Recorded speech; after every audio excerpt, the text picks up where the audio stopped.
Howdy, everybody. How's everybody doing today? Get rid of that. Welcome in, welcome in, welcome in. Let's get this thing started as we do every day. As we do every day.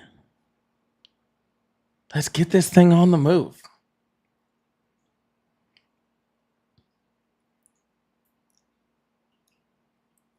Let's get this thing going. How's everybody doing? I hope everybody's having a wonderful, wonderful day as we get this thing started.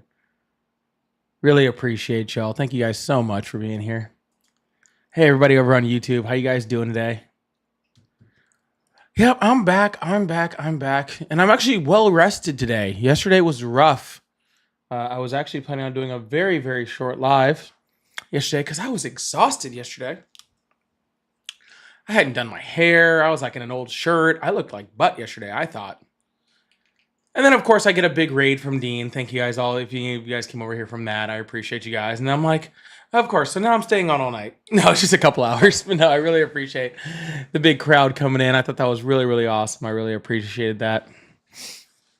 We had a lot of fun last night, as always. All right, y'all. If you guys are coming in, nope, not starting out well, not being able to speak. As we get this thing started, as y'all are coming in, can you guys please double tap that screen? I really appreciate you guys. Let's get this thing up to 10,000 likes real quick. If you guys are on the YouTube side, if you guys could go to the top, hit that subscribe and like button, I really appreciate that also.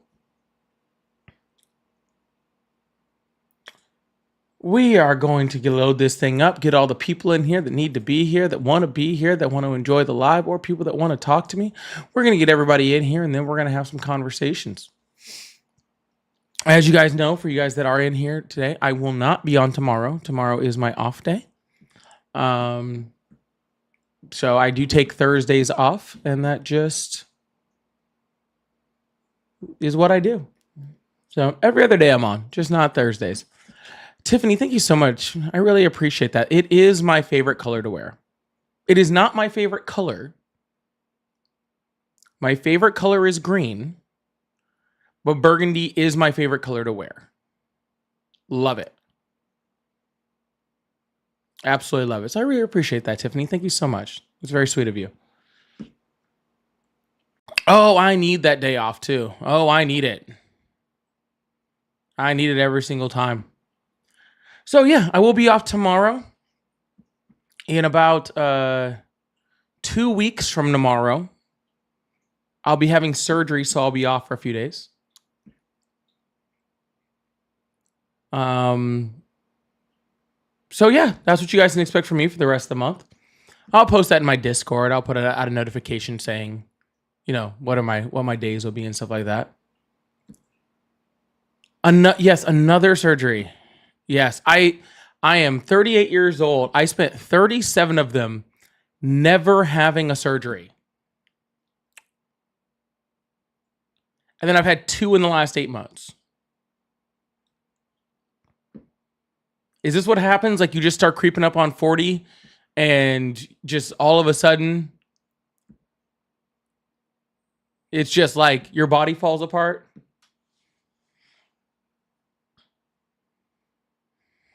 So now it's all good, y'all. Hey, it's things that got to get done, right?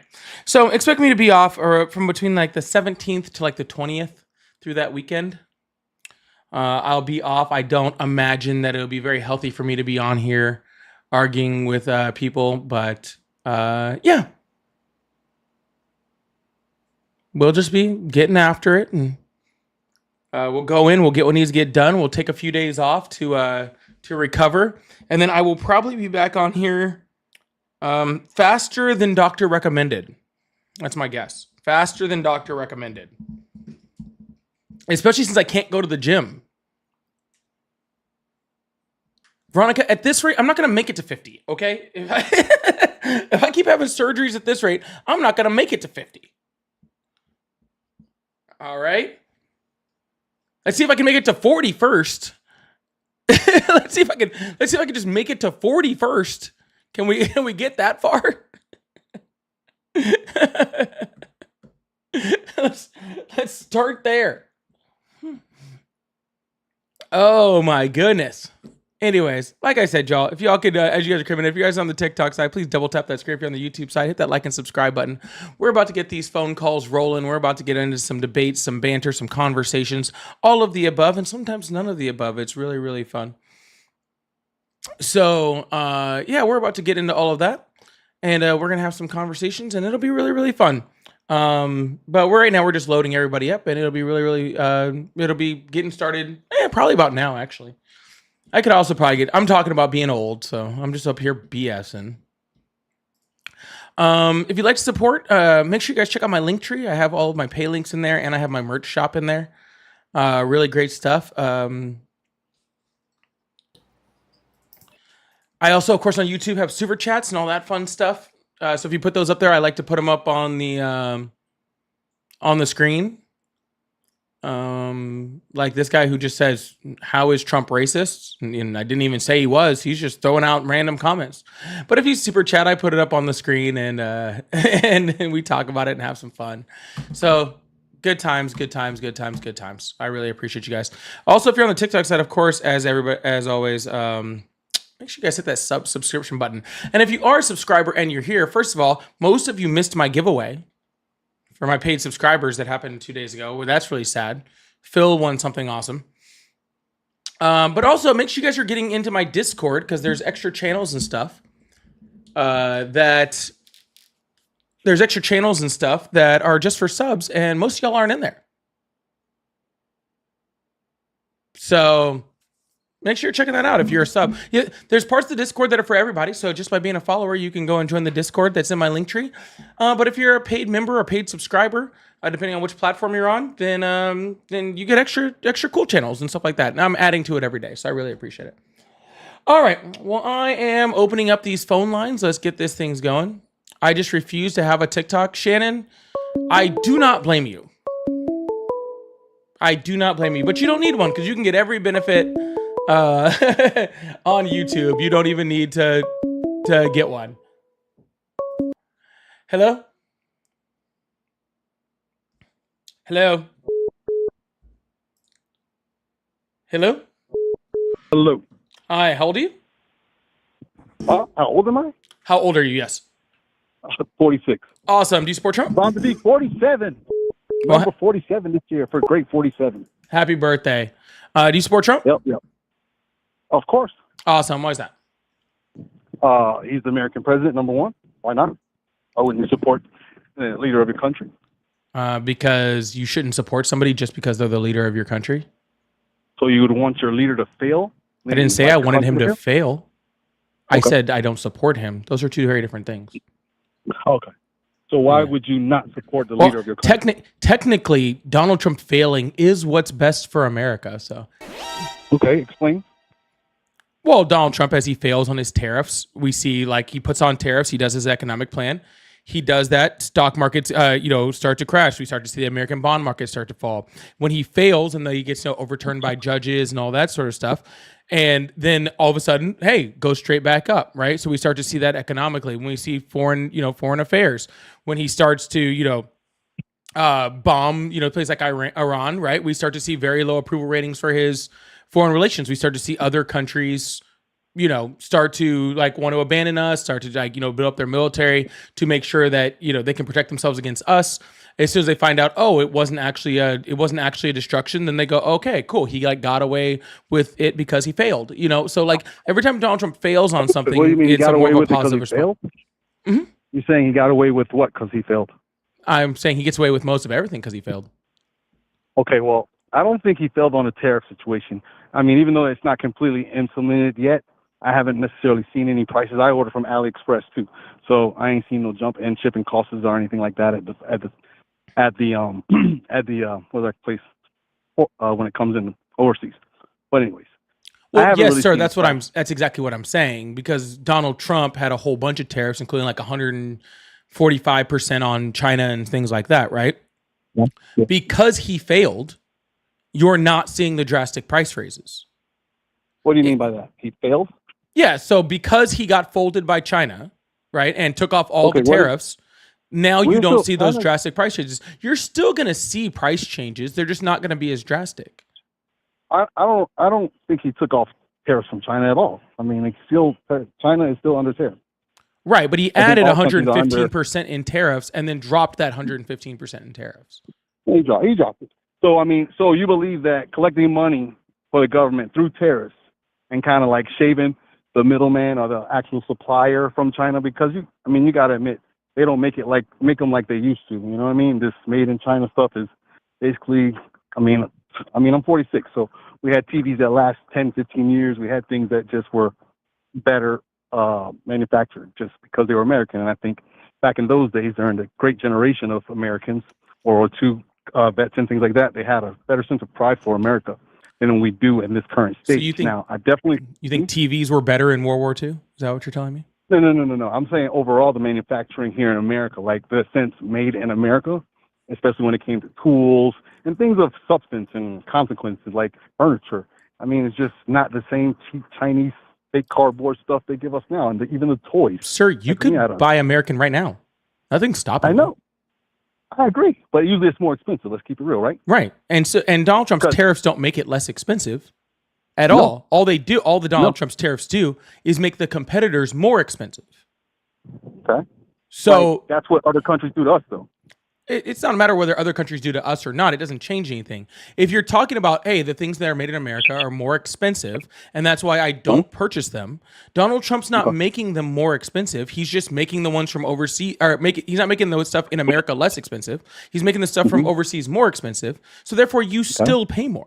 That's the whole process. You can spend more and buy a higher quality TV or whatever item that you want. You can spend more and get a higher quality item, right? Yeah. The only difference is if you don't want that high of a quality item, right? Like so, like for whatever reason, right? You can buy a cheaper version. If Donald Trump succeeds in all the tariffs that he wants to have, you still can buy that higher priced item, but you have no choice to buy a cheaper one. Well, of course, you'd buy the American higher price, better quality one. I mean, that was the overall, I guess foundation of what he was doing. He's trying to encourage American manufacturing. But he failed, so it doesn't matter. No. You can't call him a failure at this because a long-term plan to increase manufacturing isn't a fail-pass situation in the first couple of years. The tariffs will be, at first the tariffs were an issue when it came to the stock market. I don't play stocks. That's the rich people. So it didn't really concern me. However, I know it concerns the overall economy.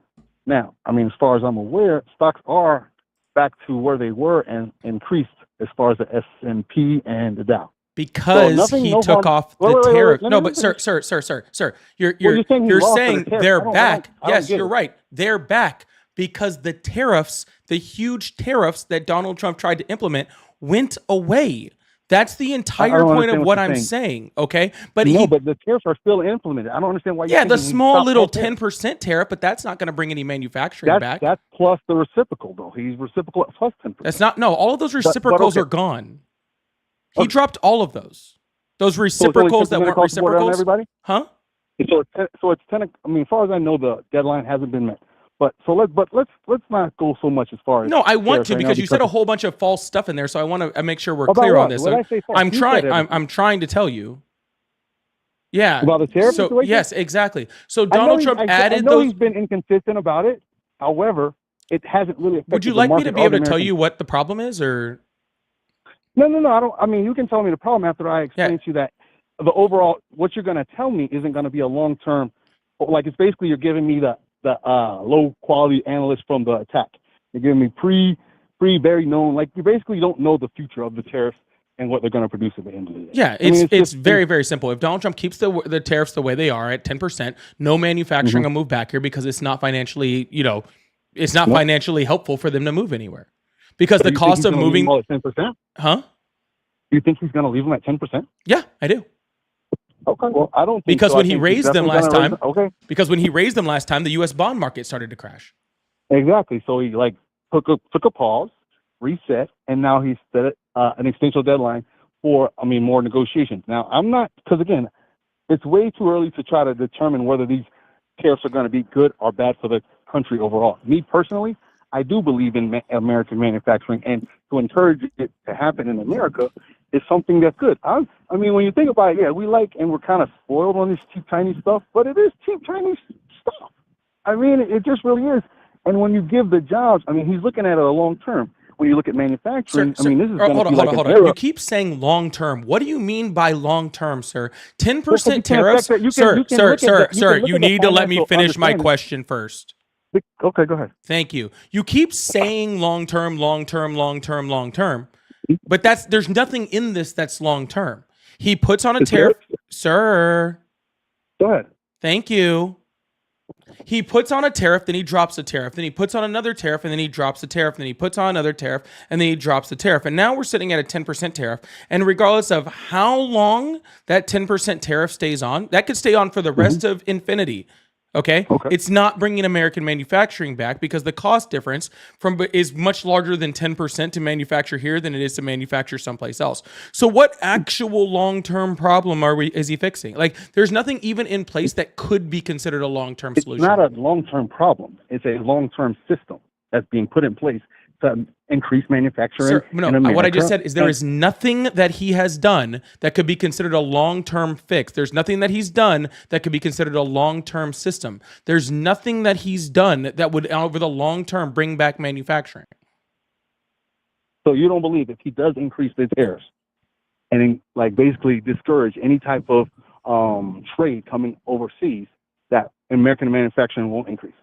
Sir, but he's not done that. No, no, no, no, no. But he does a lot of different things. He's very sporadic. That's why I didn't really want to go too much on the tariffs because he's been up and down with them back and forth. So Right, it's but just you're like saying really inconsistent. exactly, but then you're saying he's playing this long game. He's putting in this long term system.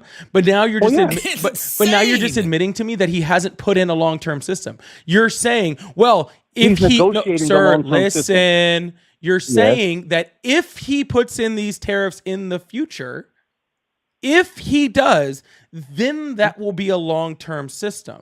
But he hasn't Hmm. done that. Okay. So currently, what he's done and what it's shown that he's actually doing is not a long term system and therefore not bringing manufacturing back and only hurting consumers. Okay. I understand what you definitely have factual evidence to say that. I agree because he has been so, let's say, inconsistent. But however, his overall approach for these tariffs were as clear as day and as simple as I explained them. He wasn't able to continue the pressure because it was affecting the stock market so much. I don't know about that kind of stuff, but I know it. He made an adjustment. How? Again, when I say long term, I mean as a tariff, like I guess law or whatever they have, trading laws. These will happen over 10, 15-year periods of time. As far as Trump I'm doesn't aware. have 10, 15 years. He has 3.5 years left. Okay. And anything that he doesn't make permanent But will disappear before that. And they've well, already talked about, they didn't stop sir, him. They why do didn't you stop him. continually cut me off? I No, let because you you're saying finish. untrue I things. let you finish your entire thing. And then I get 5 words in and you cut me off. Why? Okay, go. No, because you're not being truthful. Because they did allow Trump's tariffs to stay in the Biden administration. They didn't cancel them. Yes, that wasn't what I was saying. Again, sir, if you'd let me finish what I'm saying, it's a lot Huh? easier to respond. Okay. Okay, I promise you it's a lot easier. No, I get what you're saying. But you said that they disappeared, but they didn't. Sir, that's not what I was saying. Okay, go ahead then. I'm sorry. Maybe I I misunderstood. was saying that nothing that Donald Trump has done right now is permanent. It can be taken off by the next president. So when you're talking about 10, 15-year plans and all that sort of stuff, nothing is permanent that he's doing. So if your expectation is that it's going to be a 10 to 15-year plan, unless he actually makes codifies something that is going to make it one, which he doesn't really have the ability to make it permanent without congressional approval, right?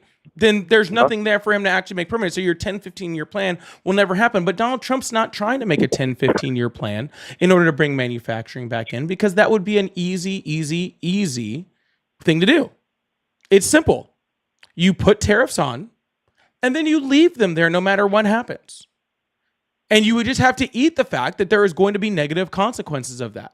But he doesn't have the gall to do that. Okay, that's the only way that you could possibly bring manufacturing back. And Donald Trump never planned to bring manufacturing back. That's why he came out and said, "Oh, I'm trying to make all of these trade deals. I'm trying to open up trade with this country and that country and this country and that country." Literally, by saying he's trying to open up trade, he's saying he is trying to get better deals for stuff that's manufactured overseas, not bring manufacturing back to the United States.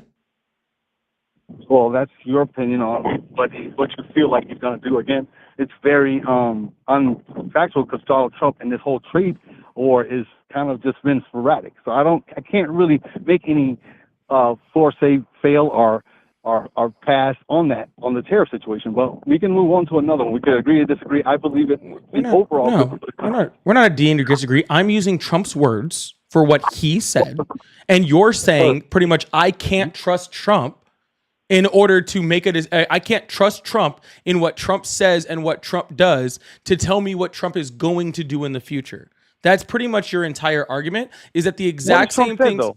Trump says he's trying to make trade deals. He's trying to get rid of these tariffs by creating better trade deals with other countries. That's what he's saying. And if that is what he is trying to do, if he's trying to open up more open trade with whatever country, okay, pick whatever country, I don't care. Okay. If you're trying to make up open trade with that country, you are saying that I want to continually get products from that country. And if you're trying to get better deals to get products from other countries, then you are therefore not trying to bring manufacturing back to the United States. You can't have both. You only get one or the other. And pretty much your entire argument against that is, well, I don't know what Trump is going to do. I don't know what Trump is going to do either, sir, but you can't just say because you don't know what he's going to do that all of a sudden he's going to do X, Y, Z. That doesn't make any sense. I didn't see what he was going to do. I said I can't predict what's going to happen with the trade war because it's still in negotiations. But you did come make a point that either these trade deals are going to make a better deal for our American economy and our budget in some type of way because whatever they do to make it better than it was prior, or it'll bring back American manufacturing. So it's a win-win either way as far as I'm concerned. Well, sorry, sir. You must have confused what I said there. I didn't say it was going to do one of those things. I said his attempt was to do one of those things. Okay. But so He's far, still attempting, though. okay, he's done neither. Again, it's only been 6 months. You can't expect the whole new system to be formed and debated on if it was a failure or a success. And it's not even finished. I mean, it's still literally in negotiations. So, I mean, again, I Didn't Donald Trump say it's like, unfair to really make an argument on it? It really didn't is, Donald Trump because say there was 100 different countries at the table and we're going to be doing 5 trade deals a week? Wasn't that like 2 months ago? okay, yeah. Okay, so like 2 months ago, Donald Trump said there was 100 countries or something like at the table ready to negotiate with him, and that Okay. that they're going to make all of these deals, and because all these tariffs, we're going to have all of these deals, right? And so far, we've had one deal with the UK that benefited the UK, and a deal that was announced with Vietnam today, which I'm not 100% even sure what the full details are of yet, but I know it just helps us get stuff into their country more. But they're a very small consumer nation, so that doesn't really help us very much. I agree. So, like that, I mean, those are the only 2 deals that we've made after this like 5 deals a week thing that that was supposedly coming. Yeah, 90 deals in 90 So days. That's are what we you said. agreeing that we're still in negotiation for trade deals? Am I agreeing that we're still in negotiations? I don't know. So you don't think anybody's negotiating trade deals right now? I'm saying The Trump if administration? there was real negotiations that were going on that were being in any way successful, then Donald Trump would be very, very quick to brag about it, because he is very, very quick to brag about anything that can even possibly be conceived as a win for him. So if we were even getting close to a significant trade deal with a major country that was actually helping us, then we would know about it. So you're saying that there's a possibility that this could still happen, right? I mean, we're still in negotiations. Yeah, right? and there's a possibility that the flying spaghetti monster comes down from his bowl of Again, marinara you in the want to sky. debate on something that's not really. I mean, it's still literally in negotiations. Sir, I mean, it's not done. I am debating on what Donald Trump has done and what Donald Trump has said he's trying to do. But You are trying to okay. negotiate on some abstract future of what possibly No, I could wasn't. happen. I was trying to say that it's something that we can't really debate on because it's not even like halfway completed. I mean, it's still No, sir. literally in the works. We can still debate on the things that are happening and have happened. Okay. Okay. And you can't just use, well, I don't know what's going to happen tomorrow as a scapegoat for the things that Donald Trump has already I'm done. not scapegoating, but you're trying to make an assumption that you know what's going to happen, and that's a false. I know assumption. what will happen if the things that Donald Trump is saying and the things that Donald Trump are doing right now continue. Yes. Did you think the stock market will be at the record highs at today under Donald Trump's administration? If he with the tariffs the way they are, sure. No. before the tariffs and before everything else. Yes, Did you feel like before he Donald Trump dropped would the have? tariffs, it wouldn't have. And if he had kept the tariffs the way he had before, then it wouldn't have gotten to this spot. It was only because he dropped the tariffs that now we're getting a record stock market, because we're starting to continue on the path that Biden already had us on, where we already had Again, I'm asking you a record stock question. markets. Did Yes, you I am believe that Donald Trump? answering the question, sir. I just answered it very in depth. Would you like me to get more in depth for you? No, just give me a yes or no It's not a yes You or just, no I just, answer. no, you had to believe either he was going to mess up the country or he wasn't Sir, before he took office. again, That's all the I'm stock asking. market, like you aptly said when we started this conversation, is not a direct reflection of the economy on all counts. You asked me if I thought the stock market would recover, and yes, the stock market always recovers. No, actually, did you feel like Donald Trump would ruin the American economy before he took office, basically? Donald Trump is in the process of ruining the American economy with the big beautiful bill right now. So, okay, so but will the stock market recover? Of course, the stock market will recover. Stock market always recovers. It doesn't matter. Well, it definitely ain't always going to recover. I mean, to me, it's all forgiving. Can you please tell me one time in American history when it didn't recover? Again, it's always a first for everything, and I believe it won't eventually one day. That's just, Well, if it doesn't recover at all, that means that we probably don't have a country anymore. Yeah, I know. I mean, again, like I said, it's all forgiving. But I'm not, again, you want to talk about failures and successes. I don't believe that his administration is a failure by any way in comparison to what we had. Sir, are you like moving your phone around or something? Because all I'm hearing is like you rubbing up against something, like you're running or something. Oh, no, I'm talking about I'll still. But basically, I'm saying, I mean, with the current inflation rates compared to the previous administration, I mean, I would say this is very successful compared to what we had. Now, I don't want to bring in other administrations. Well, I mean, compared to 8% inflation and an increase of almost everything. I mean, I don't know about you, but my insurance tripled. My food. I mean, I literally don't even drive anymore because I can't afford a gas. I live in California, though, so hold on, bargaining. Sir, you're saying that because Donald Trump was given an economy with a bad inflation, that it's better somehow. So Joe Biden got given an economy that was in a bad spot because of COVID. It had a horrible inflation over 9%. So because Biden was given a horrible economy with horrible inflation, and he recovered it to a place that was a really good inflation rate and a really good economy by the time he left, somehow that makes him bad? No, I think he was bad by all the initiatives that he made to increase in. I mean, he literally had something called the Inflation Reduction Act. And what happens? Inflation goes up. I mean, it didn't go up after the Inflation Reduction Act. It went down consistently afterwards. Okay. Again, I don't believe that's true, but let's. You don't need to believe it, sir. Because I lived it. I mean, I was here. I'm paying all these prices. But again, that's history that's passed and done. When was the Inflation Reduction Act implemented? Oh my gosh, I don't know. I mean, come on. During the administration of Biden. I mean, it was probably sir, what was the world's inflation rate? Because after COVID.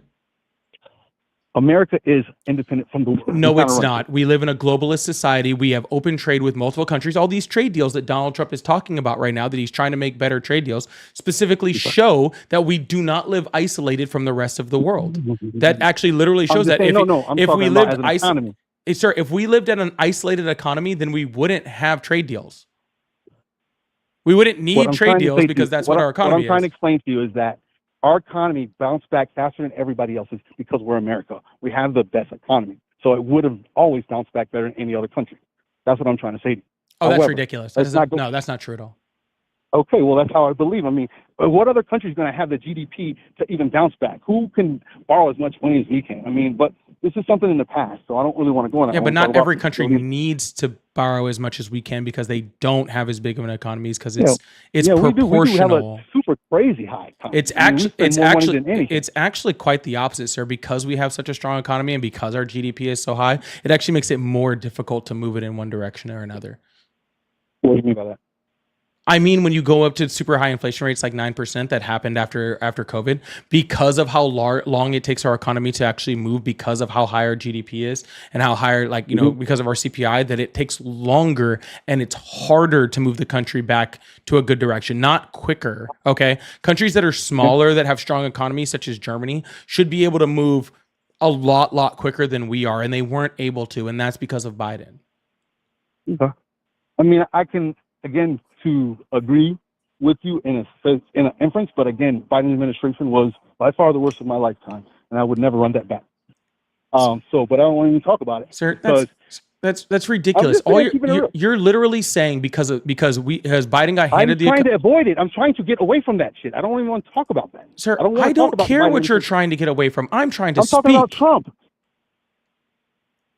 Jesus Christ, What'd you dude, calm down. No, but you keep talking about something that is in the past. It has nothing to do with Trump right now. Trump is fixing some of those issues. He's when not it comes fixing to a single one immigration of and those border. issues. Okay, so he's the not. He's security of the making border. them worse. That is what I'm trying to show you. Okay, so he's stopping invasion of foreign nationals into the country, making the country worse. Is that what you're saying? There is no invasion of foreign There was nationals. an invasion. Sir, how old did you say you were? 46. Okay. At any time to these 46 years, did you learn how to not talk when someone else is talking? But you don't let me finish my sentences, or you don't even validate what I'm saying in any sense. I mean, when you allow millions of people to come into the country, you can consider that an invasion. I don't know why you don't. Because most of them came in legally. And what do you describe by illegally? Asylum seeking. Okay. And we just let them all come in for asylum, no matter what they say. No, only about 61% of people that showed up at the border and tried to seek asylum were actually granted a court date. And actually, and after 40 that, what? Another 40 crossed that some river somewhere, right? The But other again, 40 were deported. Okay. Well, what you say? That's why Biden's deportation numbers are higher right now than Trump's. Well, why didn't it 13 million people, or let's go low, even 7 million people invade the country under some asylum law, where the country is not good enough to work at?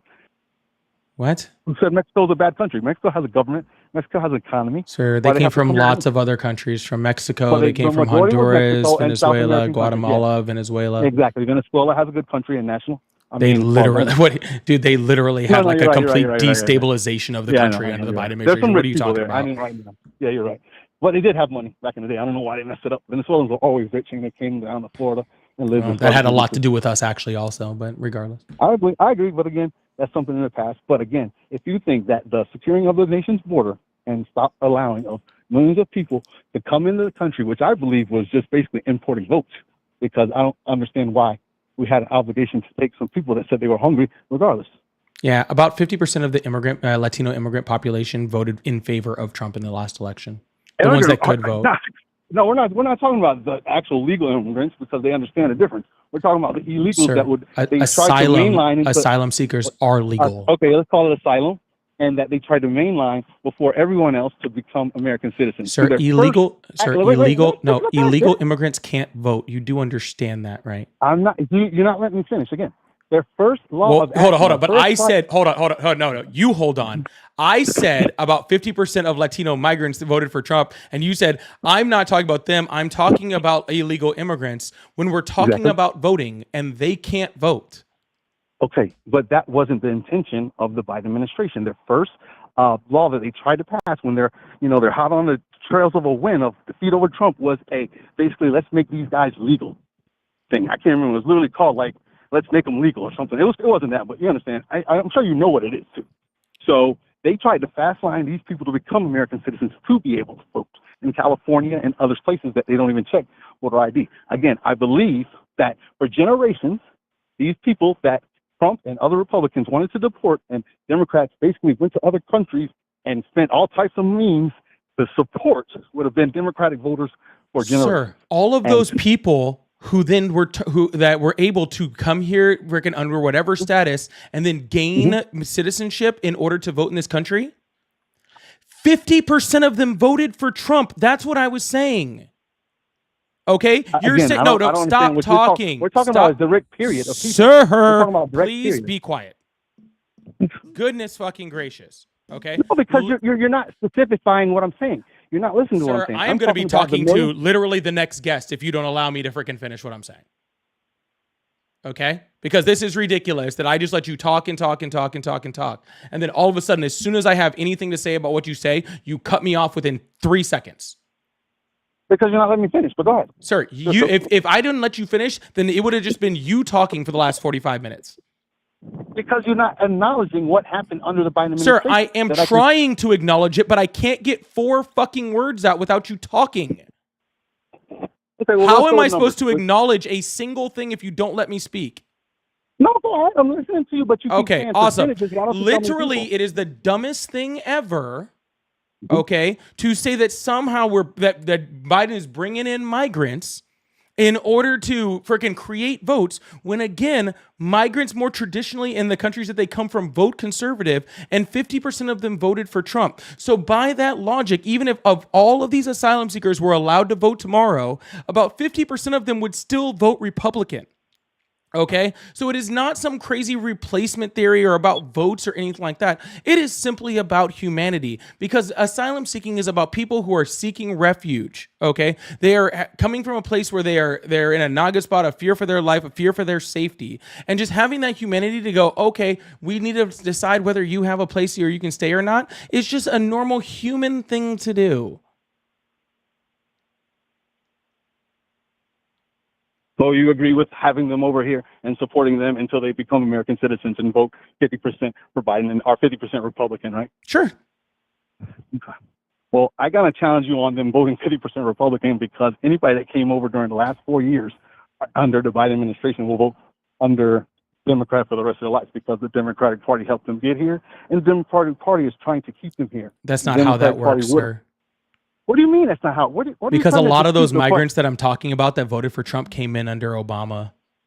Okay, so now we're talking about different people then. No, sir. You think that for some reason the way that people think and like their morals or their ethics or their worldview on everything changes because they came in under an administration, and that's not how it works. Okay. Yeah, of course it is. It will definitely change their perspective when it comes to political affiliation. But it doesn't. Are you kidding me? Do you think I'm not kidding you. It would vote doesn't. for a Republican? Anything? Wait a second. Just give me a second. Do you think any immigrant that came in under asylum claims under the last 4 years would ever vote for a Republican? 1,000% they will. Oh my gosh. Okay.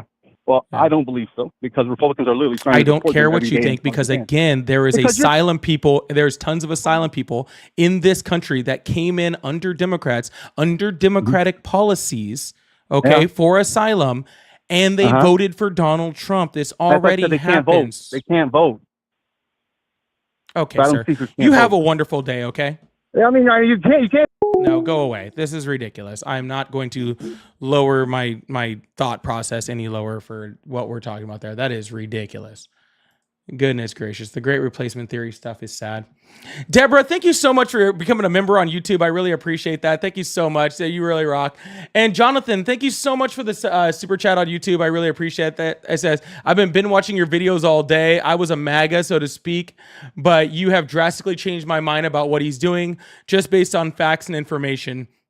I love it. Jonathan, thank you so much for that super chat. I really, really appreciate that. That is absolutely amazing.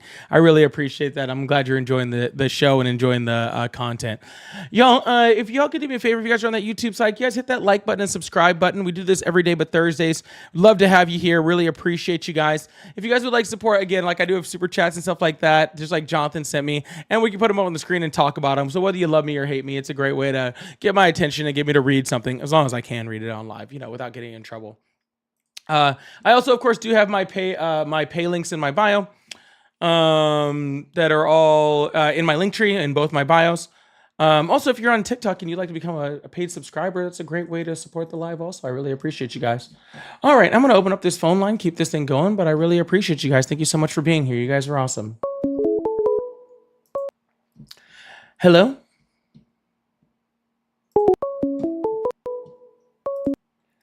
Hello? All right.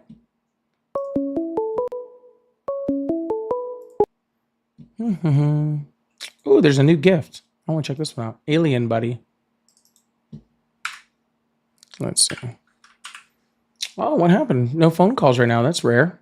My phone line is usually never dead.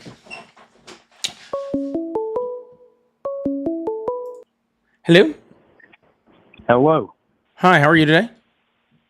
I'm doing very good, sir.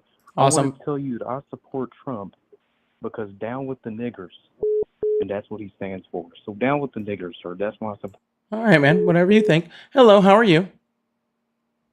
Hello? Hi, how are you? Hey, I'm watching your stream right now, bro. Cool.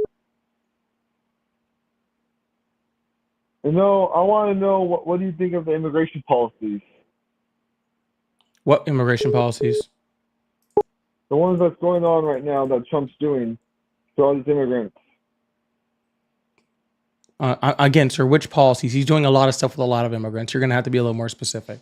It's insane. The ones where he's locking them up in cages and stuff, and just all this brutality. I think that's pretty horrific.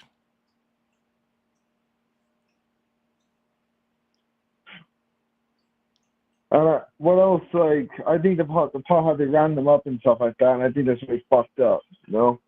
Yeah, I think it's feel pretty like fucked up as too. Americans, we should rise up and stop this bullshit. Because he's a tyrant. Well, that's what things But like the they No call Kings him protest were for, tyrant. is for America to show that their displeasure towards the government. So that's what it was for. Well, what do you think else we should do? Keep Like, doing stop. that, I feel being like we should cognizant. rise up. You know what else we should do? Kill on niggers. Kill on. That's good. I already had it on the end button because I knew it was coming. Again, this is what happens when you have children whose parents don't love them. Hello. Yeah, me too, back. Hello, how are you?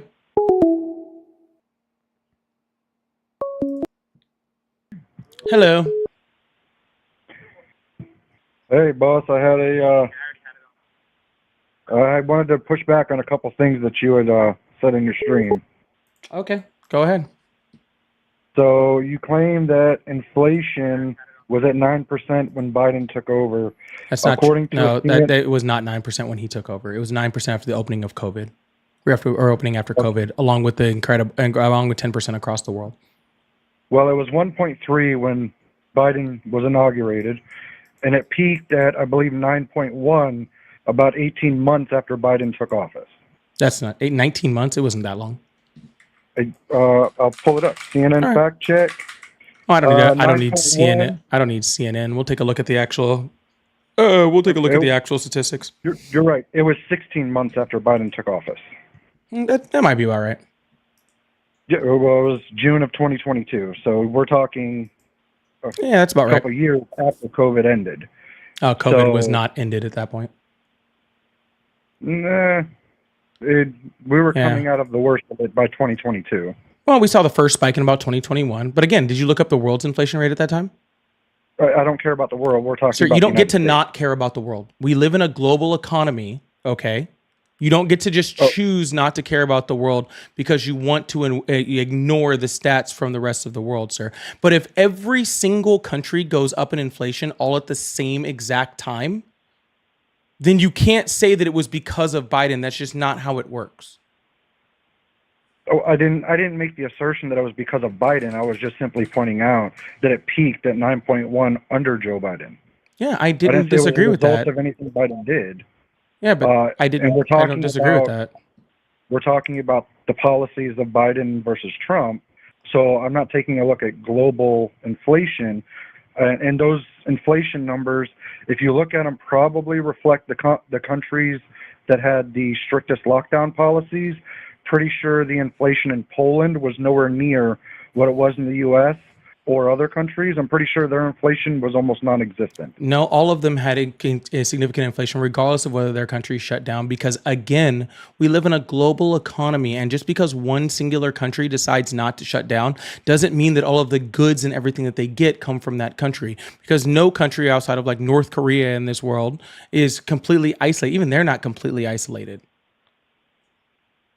Well, no, of course not. Yeah. So when but so the reason why inflation went up across the world had nothing to do with whether you shut down your country or not. It had completely to do with the fact that we had manufacturing that was shut down across the world, that we had shipping lanes that were shut down across the world, right? We had a demand for durables, or a shortage of durables that were being manufactured. We had, the war in Ukraine did not help anyone's inflation, right? Because of a lack of because of a reduction in oil that was going into Europe. So that hurt a lot of different countries also, right? There was multiple reasons why we saw this giant, gash of inflation after we started reopening up from COVID. And we saw that continue again, like you said, at a peak of 2022-ish.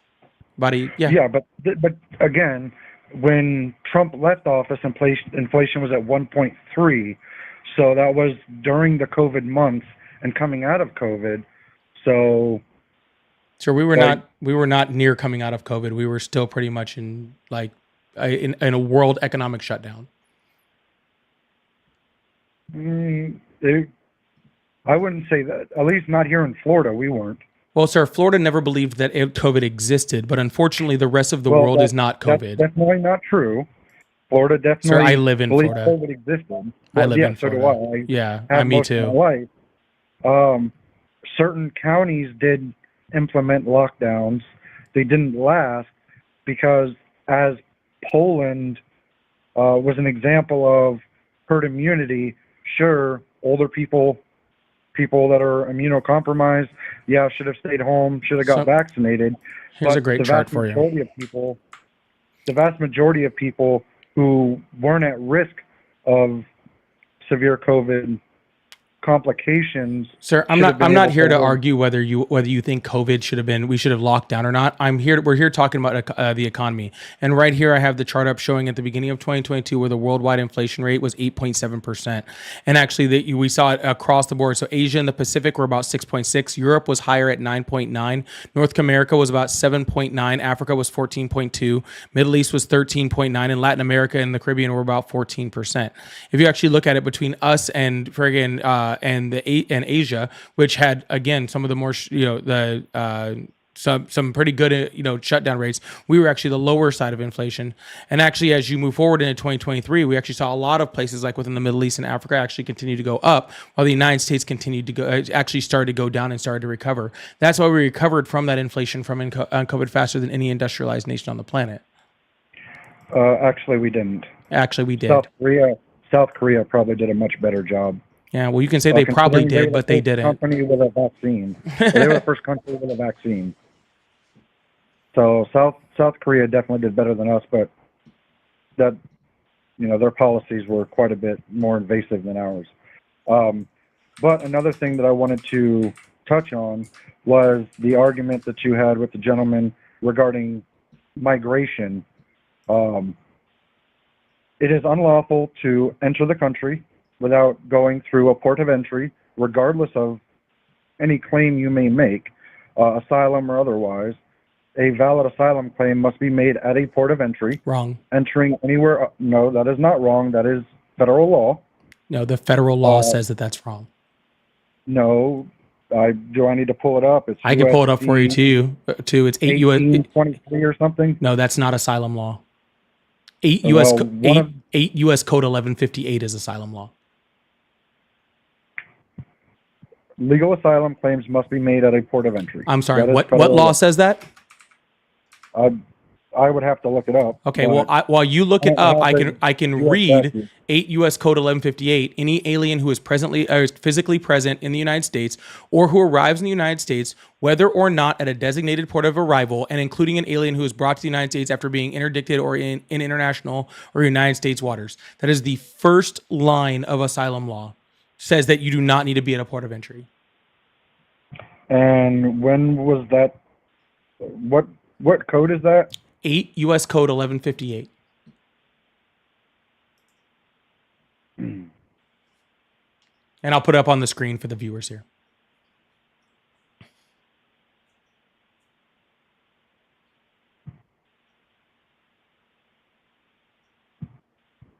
Yes, an alien status may, or an alien may apply for asylum. That doesn't mean that they're granted asylum into the country. This does not say that they're granted to asylum. It says to apply for asylum, you do not need to be at a port of entry. Well, no, but to enter the country with an asylum case or an asylum claim, you must be at a port of entry. No, you don't. You don't even have to be on land, sir. You can be interdicted in international or United States waters. You don't even have to be on land. Okay, at a port of entry. You don't even have to have made it to where the land in the United States starts.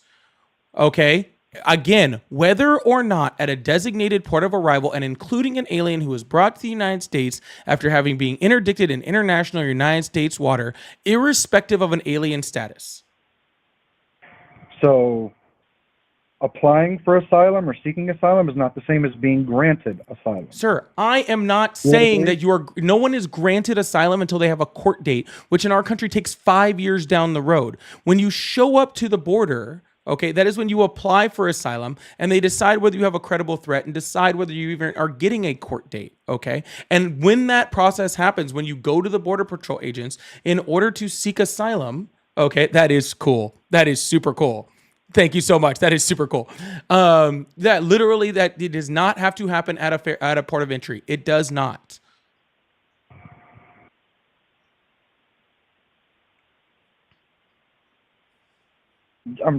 I need to look up the U.S. code for entry. Pretty sure you to be granted entry into the United States with an asylum claim and granted a court date, you must do so at a port of entry. Well, sir, I You can literally apply for just put asylum. the law No, on the screen for everyone no, to you read can- and told you what it is and read it verbatim. People in Africa can apply for asylum at a U.S. embassy. They can I'm talking about they can apply granting- for refugee status at a U.S. embassy. or asylum. They can pre-apply for asylum, but they can't actually apply for asylum until they're here. Okay. I'm talking about being granted entry while your asylum case is processing versus applying for asylum. There is a difference. No, sir, it's not. You apply for asylum, and then if you're granted a temporary legal status at the border to await your asylum case to find out if you are granted asylum, you are let into the country. Okay? But you Yeah, apply if you are for granted asylum. them. You apply for asylum when you show up at the border once you've already crossed the border.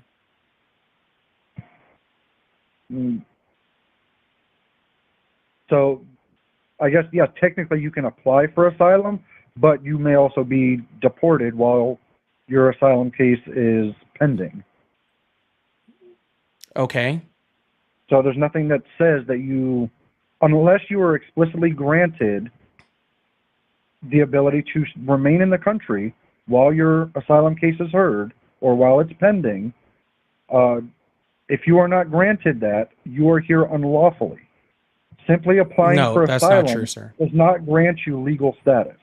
Correct, sir. But generally, when people are granted asylum and waiting their court date, they're giving temporary legal status.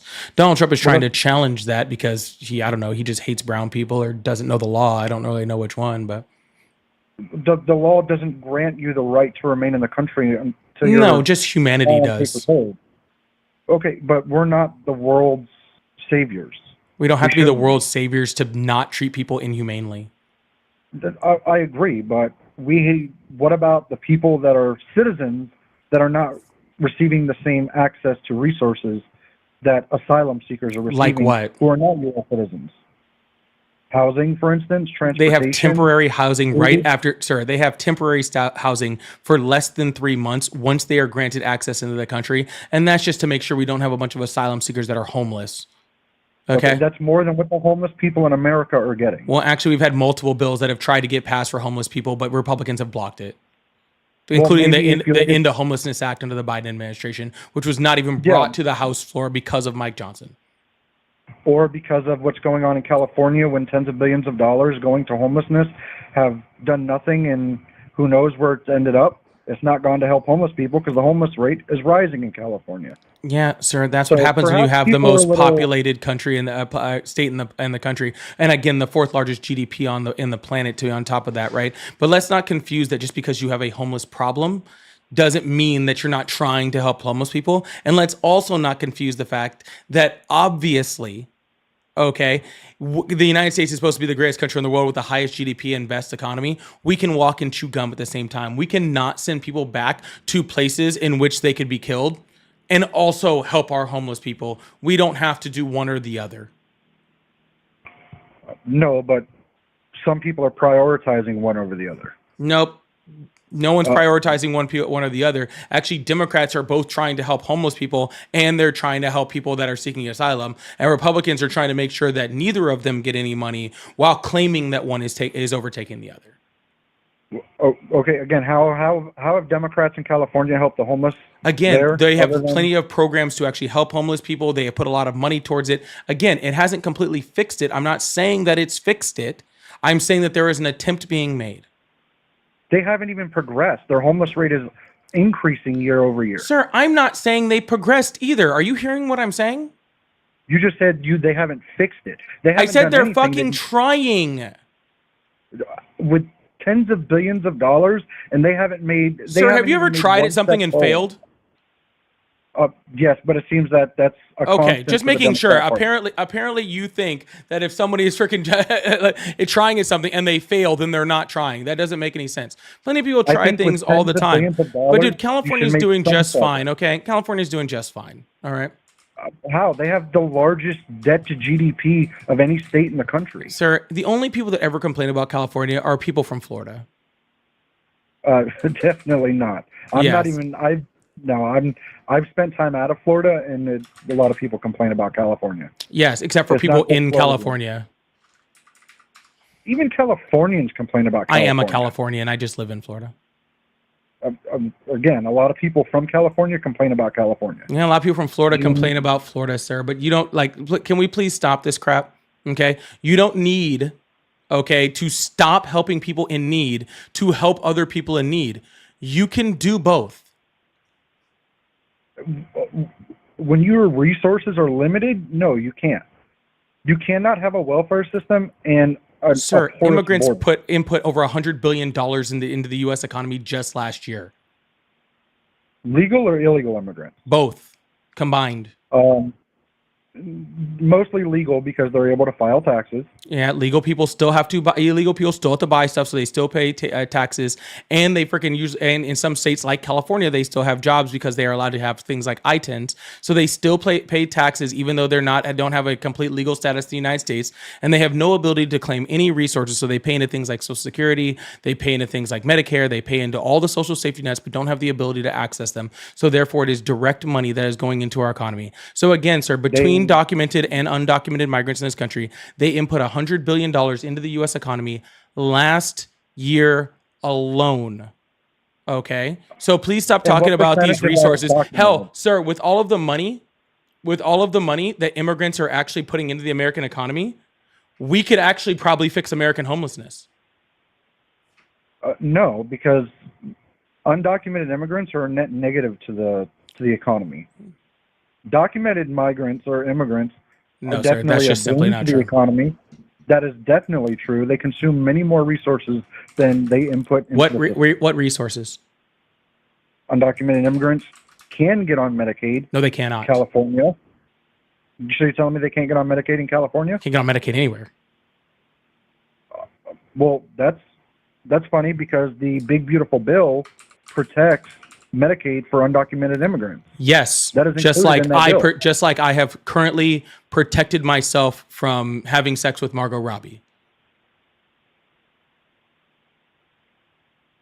I am So I I am will I am pull up- protecting myself from making sure that I can never do that. So migrants in California receive Medicaid, and I will pull up. So California and let's see.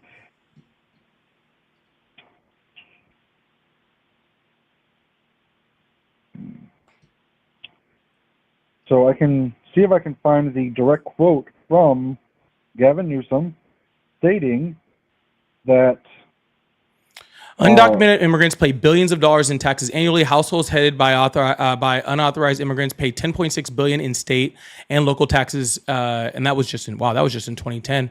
This includes $1.2 billion in personal income taxes, $1.2 billion in property taxes, and more than $8 billion. But I'm sure I can find numbers from even closer. But they've always done this. yes, but I'm pretty sure the cost is somewhere around 20 billion. So again, there's a net negative. Sir, you have not proven your net negative. So give me 1 second. It's How much insane. do- Right here, study illegal shows immigrants- undocumented immigrants paid almost $100 billion in taxes in 2024. Undocumented migrants, just undocumented. A new study shows that undocumented immigrants paid nearly $100 billion in federal, state, and local tax revenue. Oh, this is in 2022. This wasn't the 2024 numbers. While many are shut out of the programs they fund their taxes, the findings run counter to anti-immigrant rhetoric that undocumented immigrants are destroying social programs. In 40 states, undocumented immigrants paid higher tax rates than the top 1% of the income scale in those states, according to a study released Tuesday from the Institute of Taxation and Economic Policy. So right here, education 2019 to 2020. Educating children of illegal immigrants was estimated to be around $68.1 billion. Medicare spending on emergency services for illegal immigrants. I'm sorry, where are you reading from? This is according to House Committee on. 1 second. Yeah, sir. House committees are not factual, nor are they fact gathering institutions. They can literally go up there and say whatever. Okay. Okay, it's also according to the CBO.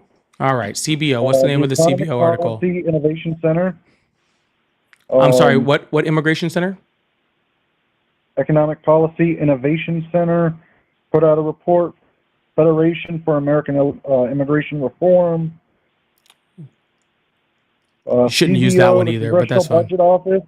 Congressional Budget Office reports over $16.2 billion in costs just for Medicaid spending on emergency services. Public expenditures on uninsured individuals, including illegal immigrants, was 33.6. Sir, all of you still haven't even added up to like even half the money that undocumented immigrants have put into the economy. So 66.5. Here you go. Here's 2023 numbers right here. Undocumented immigrants play a crucial role in the U.S. economy, not only through their labor, but also through substantial tax contributions that support public services and government programs. In 2023, households led by undocumented immigrants paid $89.8 billion in total taxes. This includes $33.9 billion in state and local taxes, $55.5 billion in federal taxes. In 2023, approximately 4.9% of the U.S. workforce was undocumented. 89.4% of undocumented immigrants are of working age. And again, sir, that's just undocumented immigrants. That doesn't even count asylum seekers. Yeah, if a person is granted temporary residency while waiting for their asylum case to be heard, they're here legally. So I don't care. They're obviously have a right to be here. So I don't. Well, not according to Donald Trump, but okay.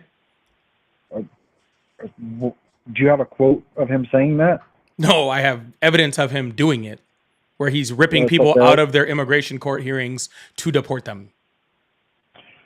Are they people that already have... Sir, I don't care what kind of people they are. I don't care what kind of people they are. I do not care what kind of people they are. If people are at... Sir, they have orders of deportation? Sir, no, not in the slightest, sir. If someone is at an immigration court hearing trying to do things the right way, okay, and you are ripping them out of the court of law...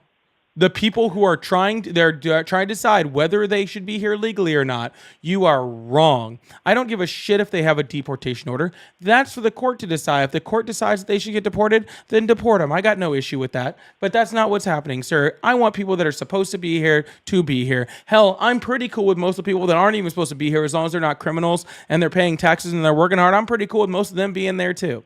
Okay? Personally. Well, again, this is about what's right or wrong. I don't think that you would be okay with someone entering your home without your permission and saying, hey, I'm going to help pay rent, but you can't kick me out of your living room. Sir, my home is not the U.S. government. My home falls under completely different laws than the U.S. government does, okay? We are not taking these people and putting them in people's homes. They get their own homes, okay? It's a ridiculous argument, sir. No, that is a false equivalency and a completely illogical argument that is used consistently, and it doesn't make any sense. It might not make sense to you, but it makes logical sense on a macro level because the government's job is to ensure the safety and security of the United States, and that includes vetting who comes across the border into this country and making sure that the citizens of this country are not being exposed to people who have violent tendencies or what have you. So yeah, it is the government's job to approve of every person that enters this country. for the Sir, I safety have of the no problem country. with that, sir. But if we make the people that are here legally and we make them here and they make them legal, then we're vetting them, and so that solves that problem. And actually, you're going to get to vet a lot more of them because you're not chasing after people who are trying to hide from you. Instead, you're giving them actual legal status here, so they just show up so you can vet them. Okay, so we now know the status of a lot more people than we knew before. Okay, it helps And people you know be what more that legally. does? But on top of that, undocumented immigrants commit violent crime at a rate 30 times less than American citizens do. So really, they should take all that money that they're worried about with undocumented immigrants and put it towards people like that guy who was shooting up freaking state assemblymen in Minneapolis. The money would go a lot further in stopping violent crime. But the citizens that are here have a right to be here, whether they're criminals or not. Sir, you're People right. The that come people here- that are here have the right to be here, whether they're criminals or not. But that doesn't mean that you can use an excuse saying that because people are undocumented and that some of them may commit crimes, that we need to have this overwhelming, like sweeping, mass deportation when we have, again, the smaller minority of people that are migrants commit violent crimes than American citizens. Okay? So therefore, But one there has is the not... right to be here, the other doesn't. Sir, you don't have the right to be here. None of us have the right to be here. This is not some How freaking right, so? huh? Because all of us are fucking immigrants who all came over and stole this land to begin with, and this entire country Well- was created based off of freaking immigrants, and it is just one immigrant coming after another immigrant coming after another immigrant, and whenever a new Well- immigrant comes up, then we just demonize them until that immigrant becomes normalized, and then we go to the next immigrant. This is the same thing that happened with the Irish and the Polish and the Italians in this country. It happened, it's still happening to a certain point with black people in this country after the end of Jim Crow laws. You know what I'm saying? It is just the next immigrant and the next immigrant and the next immigrant and the next immigrant and the next immigrant. And there's always some way for freaking the people that are already here to vilify the next group of immigrants that are trying to come here and make a better life for themselves. And so now it's not any of those other arguments that we had before. Okay, now it's not any of the Irish or the Italians or the Polish. Those were all the worst people. Those were all the people coming over committing crimes. Those are all the people that were stealing off of our economy. And now all of a sudden, okay, it was, now it's, people from Latin America. And when we're done with them, then it'll be someone else. It's just another ability for people to dehumanize and treat people unfairly who are just human beings just because of, some, I don't know, strange xenophobia. I have yet to find, or at least to speak personally, to a conservative or Republican that has a vitriolous rejection of legal immigration. Every conservative Republican that I speak to has no issue with legal immigration. Well, sir, you say that at all. Okay, but see, here's the problem: is you say that, okay. And then you turn around Donald Trump, who is again deporting people who are either here legally or who are trying to be here legally. He has essentially shut down asylum seeking at the southern border. There was actually just like a court ruling against him for him to stop doing it, I believe yesterday, okay? Where he is literally shutting down legal paths of immigration in this country. Okay, he literally just had what was it? Mahmoud Khalil, I think is his name. I'm sorry if I messed that up, but that Columbia student, right? Who he literally just tried to deport. Like he made a comment about trying to deport freaking Elon Musk, while at the same time, bringing over people from South Africa and claiming a fake genocide in order to bring them over here. It's so obviously racist, dude. Like, I'm sorry, it is. Like, if the right was serious about what you're saying, okay, if you're serious about, like, hey, I just want people to hear legally and I want them to do things the right way, then you should be adamantly furious at Donald Trump right now. You should be in Los Angeles right now protesting against these ICE raids, okay? You should be absolutely furious when people like Stephen Miller, who work for Donald Trump, say, hey, stop going after criminals and start going to people in Cardenas markets and 7-Elevens, right? You should be furious, okay? Because again, the number of people that were deported under Biden and Obama's administrations were higher than Trump's first term. And under Biden just last year, the numbers are higher as far as undocumented deportations. Okay, just last year. The problem is not deporting people who are here illegally. That is not an issue. The Democrats have been stronger on that than Republicans have, and sure as hell stronger on it than Donald Trump has been. Okay. The problem comes when you're treating people inhumanely. Okay. When you're sending them to foreign prisons, when you're deporting people who are here legally, when you're deporting children with cancer or deporting American citizen children away from their father, that's when we start having problems. Okay. When you start trying to talk about getting rid of birthright citizenship or denaturalizing people, right? People who have literally are naturalized U.S. citizens, and you're trying to sue saying you can denaturalize them, that's an issue. Okay. So if you're really, really serious about saying, oh, I just want people to be here the right way, then dude, you should be on my side right now. Because that's all I'm saying. I'm saying let the people that are here legally be here legally. And I'm saying the people who are actually good people, people that can be vetted, people that work in our society, people that contribute to taxes should be here legally instead of demonizing them, give them a pathway to be here legally.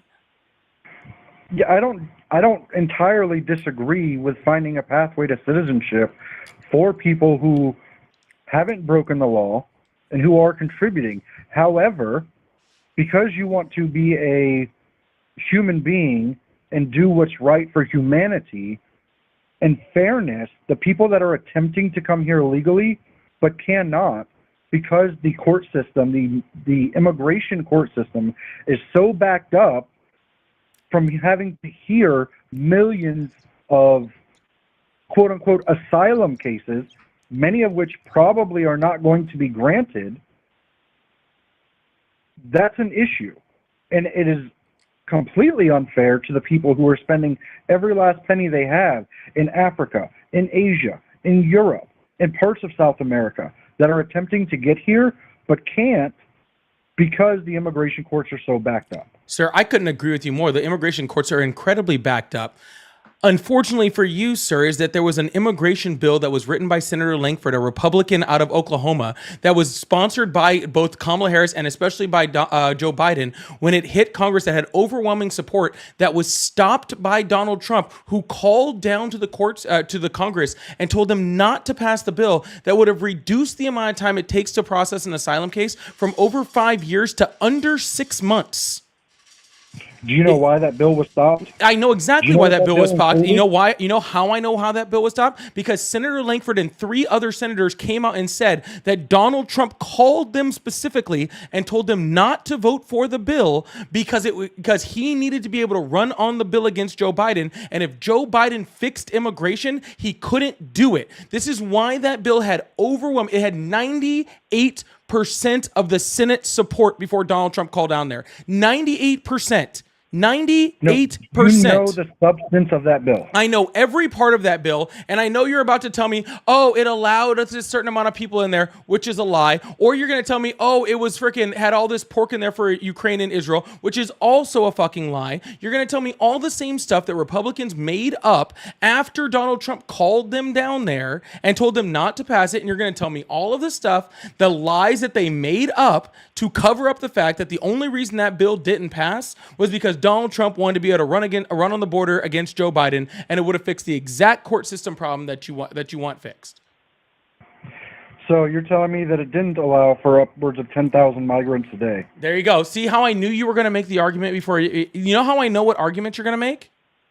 Because you all watch the same news station.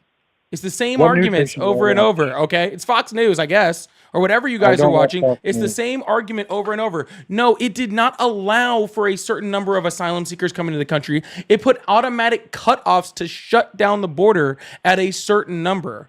Okay, it said if 4,000 border encounters, that's not people let into the country, by the way. That's just an encounter. Okay, which people can have multiple encounters for the day, and there can be an encounter for people that work in the United States and live in Mexico. At 4,000 encounters, they had the ability to shut down the border. If at 5,000 day average over 7 weeks, over 7 days, it would automatically shut down the border. And if any day whatsoever, there was 10,000 border encounters, it would automatically shut down the border. If that bill was passed, it would have immediately shut down the border that day because they were already over the average, and literally no one would have come in.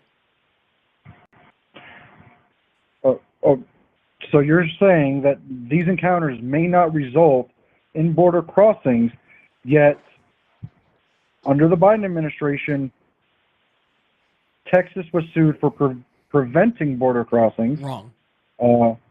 They weren't. Correct. They weren't. Yes, the Biden administration sued them. They to sued remove them. barriers. They sued them to take razor wire out of the Rio Grande because it was killing children. How many children died as a result of that? Dude, if it was one, it's too many. Or do you know of one that died? Yes, there was multiple reports of it, of women, children, family freaking getting caught in hidden razor wire that was under the water. Okay, that they were getting trapped under the fucking water and dying. And freaking the Biden administration said, "Hey, if you're gonna put up a barrier, don't freaking put up razor wire under the fucking water and kill people." I don't think that's unfair. And they were sued about that. Huh? They had floating barriers, and they were sued for that. Sir, they were killing women and children. Please Listen to yourself, sir. Please pull up a story sir, how old are that you? says how many people died as a result of Sir, it. how old 37. are you? You're 37 years old. We're the same age. Okay? Did you ever think in your life, like when your parents were raising you, that you'd be on the side of killing women and children and arguing against someone in front of, let's see, I have 1,300 people on my YouTube, about 1,000 people on my TikTok. For 2,300 people, you are arguing for against the people who are saying, "Hey, let's stop killing women and children in the freaking river." Like, that's it. Like, dude, you're gonna tell me that you think that it's worth women and children dying in a freaking river over freaking Class E misdemeanor? I never once said I support the death of women and children. You're literally arguing for it right now, dude. No, absolutely not. I just pointed out a fact that the Biden administration sued Texas. You claim they didn't, and then you recanted that and agreed that they did. I didn't say what they sued them for, other than to prevent Texas from erecting any kind of barrier. And their lawsuit directed Texas to remove all barriers, including concertina wire that was on land along the border. Actually just had to move back their border. They still had all the concertina wire. They just moved it a mile or so back. Doesn't matter. They were sued to remove it. To move it. It was on federal jurisdiction. They just moved it onto Texas land. And again, Border Patrol agents under the Biden administration were not preventing people from coming across the border. They were collecting them at the border, taking them to process locations, and then flying them to other states. That is a bold-faced lie. So the reports of midnight flights with migrants on them is a lie, despite videographic evidence. Yeah, there were certain flights, but that is not people coming into the border and then flying them certain places. Where were they housing them all? Where are they housing them all? They were supposed to be housing them all in the detention centers in Texas until Texas again treated them inhumanely and sent them to the middle of Chicago and New York during the winter. And again, let me be very clear that those people that they're moving were asylum seekers. They were legal migrants here. So every person that was in those facilities were legal asylum seekers? Yes. So not one person that was detained entered the country unlawfully? No, sir. That is why, again, Trump can't catch up to Biden's numbers because Biden had the record number of freaking border encounters, and he was deporting them left and right.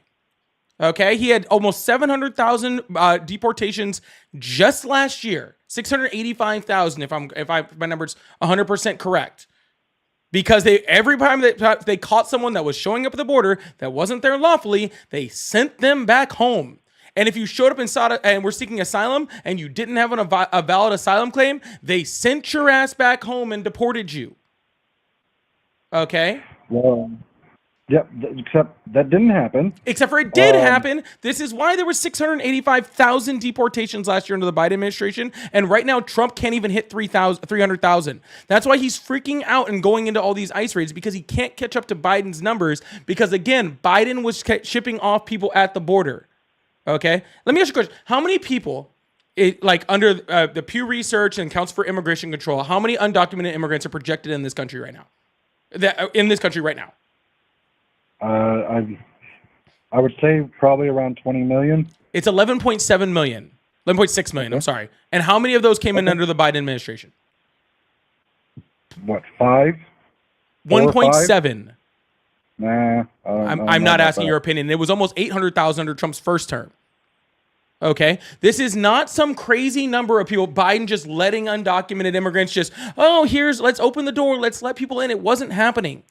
There was a destabilization of the of the Northern Triangle, of Central America, of the Northern South America. There was a bunch of people coming over. There was a bunch of asylum seekers. The Border Patrol was overwhelmed. They didn't have the resources in order to do what they needed to do, and because of that, more people came in than was normal. And we had a lot more asylum seekers, which wasn't helping. That's the reason why we had things like CBP-1 to help relieve the Border Patrol patrol agents. And then multiple times.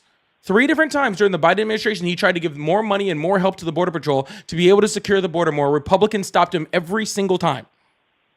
Okay? So according to Cato, there was 5.5 to 6 million during Biden's administration. Okay, show me that link right now. I'll put it on the screen.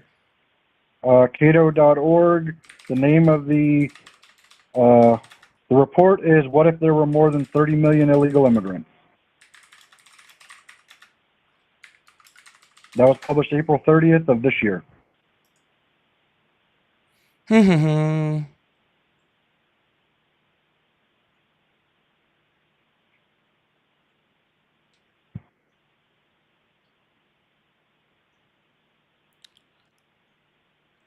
Let's see. Background. Oh, the research organization is okay. Do.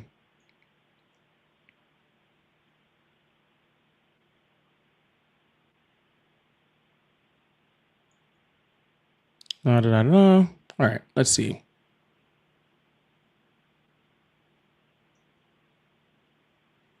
All this is saying, first of all, this is saying all of my numbers are correct, and they just are saying that they don't believe that these numbers are correct, by the way. Well, no, if you scroll to the top. I did scroll to the top, and then I kept going.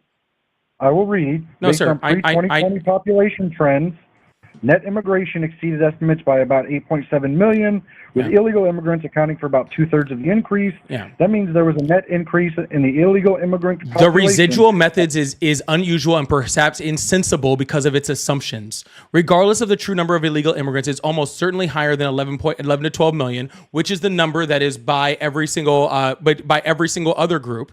Okay. But not as high as much as 20 million. So they're saying right now that every other actual group is saying this, but they're for some reason not. Also, this is a blog.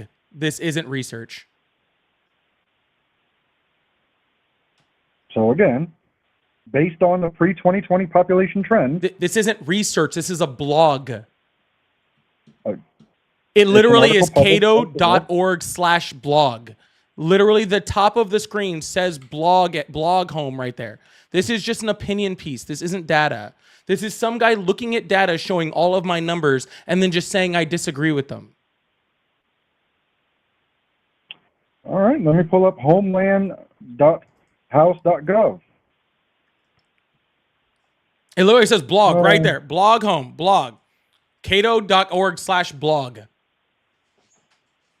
Here, while you pull that up, I'm going to go through a couple super chats real quick. I really appreciate you. Kellen, thank you so much for the super chat. Velvet, thank you so much for the super chat. Sherry, thank you so much for the super chat. It said, I always had hope that this land might become a safe and agreeable asylum to the virtuous and persecuted part of mankind, to whatever nation they might belong. George Washington. Wow, that is very, very sweet, Sherry. Big W's in chat for Sherry. That is a great freaking quote. That is absolutely amazing. But I'm sure our founding fathers would be so proud. Thank you so much, Sherry. P says illegals can't vote. Rage baiting on purpose, 100%. Anon, thank you so much for the $5 super chat. It says works in an insurance broker can confirm illegal cannot get coverage of any kind in Nevada. Yeah, because they're undocumented. Obviously, like the entire point of being undocumented is that there's no documentation. So how can you get stuff if you're not documented? That doesn't make any sense. Okay. Francisco, thank you so much. He said, bet my life host had 0 to say when Obama deported. I literally just talked about that. You must have been late on that. I literally just talked about Obama doing it. And Young says your low level takes do so much to hurt your cause. I don't have a cause, nor do I have a care of your opinion of it. But thank you so much for the super chat. I really appreciate that. Selfie Love, thank you so much for the $2 Cash App. Said, ask him how many homeless people has he helped. Great question. And Richard, thank you. Sent $20 Cash App. Thank you so much for dealing with the racist cowards. I really, really appreciate all the support. Thank you guys so much. Again, y'all, if you guys do me a favor, if you're on the TikTok side, let's get this thing up to 100,000 likes. I really appreciate that. If you're over on the YouTube side, hit that like and subscribe button. We do this every day but Thursday. I really, really appreciate you guys. You guys are absolutely amazing. If you guys would like to support, I do have, of course, super chats, which I'll get to, put them up on the screen. I'm actually going to put that George Washington quote back up on the screen because I want to have that up for a bit. So we'll put them on the screen. We'll talk about them. We'll have a little bit of a good time with them. I also have all my pay links in my bio as normal, so I appreciate that. And you guys are awesome. All right, sir, do you have another source for me? No, I was just addressing one of the comments that was made. In California, undocumented immigrants can sign up for Medi-Cal. Sir, I just want your source on the undocumented migrants, please. I don't need you to address the comments. Thank you. Leave that to me. Well, you didn't correct any of them, so. My job is not to correct the super chats. My job is to put them up on the screen. Now I got to pull it back up.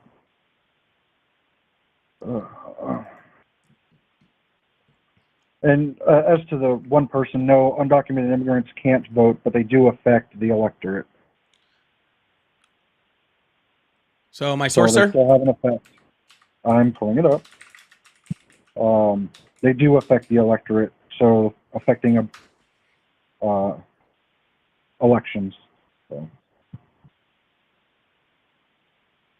So pull this.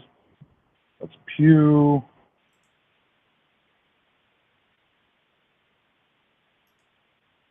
So there were. This is under Congress.gov. Congress.gov estimates 6.7 million under Biden.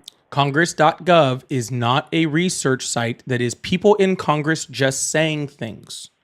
Oh, yeah, but I'm going to look at their notes. They should give references. By the way, this is the National Immigration Forum right here, where it says specifically, in general, no undocumented immigrants are largely ineligible for federal health care programs like Medicaid and Medicare and are ineligible for most federal health care benefits aside from emergency care. Federal, yes, but they are, in many states, able to access state-level medical programs that are funded federally. Well, sir, like what? Like Medi-Cal. Medi-Cal is just Medicaid in California. Which is funded federally and still provides and it medical literally says right here they can't get it. What are you talking? Wrong. Sir, just get to the source. You can't handle two conversations at once, please. Just get to my source, please. I definitely can. I'm looking right now.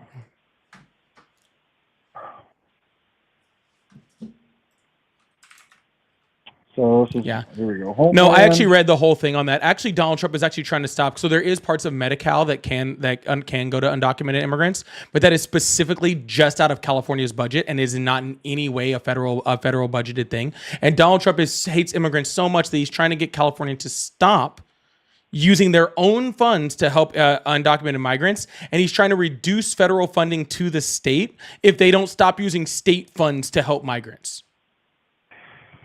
So they're not state funds. They are. Sir, I don't want to hear a single word out of your mouth until you show me sources that show me about this larger number of undocumented immigrants that came in under Biden. After you show me that, you can talk about whatever you want.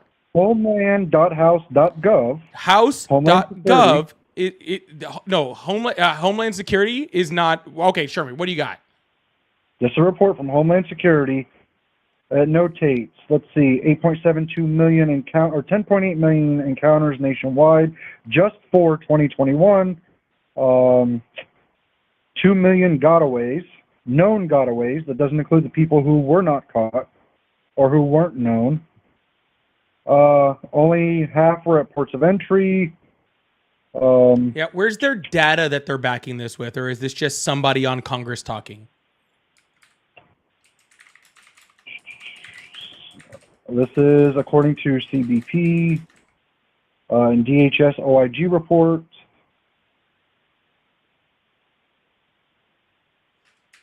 It also notates apprehensions of illegals that are on the terror watch list. Yeah, sir. Again, where's the data from? Show me where I can find the data.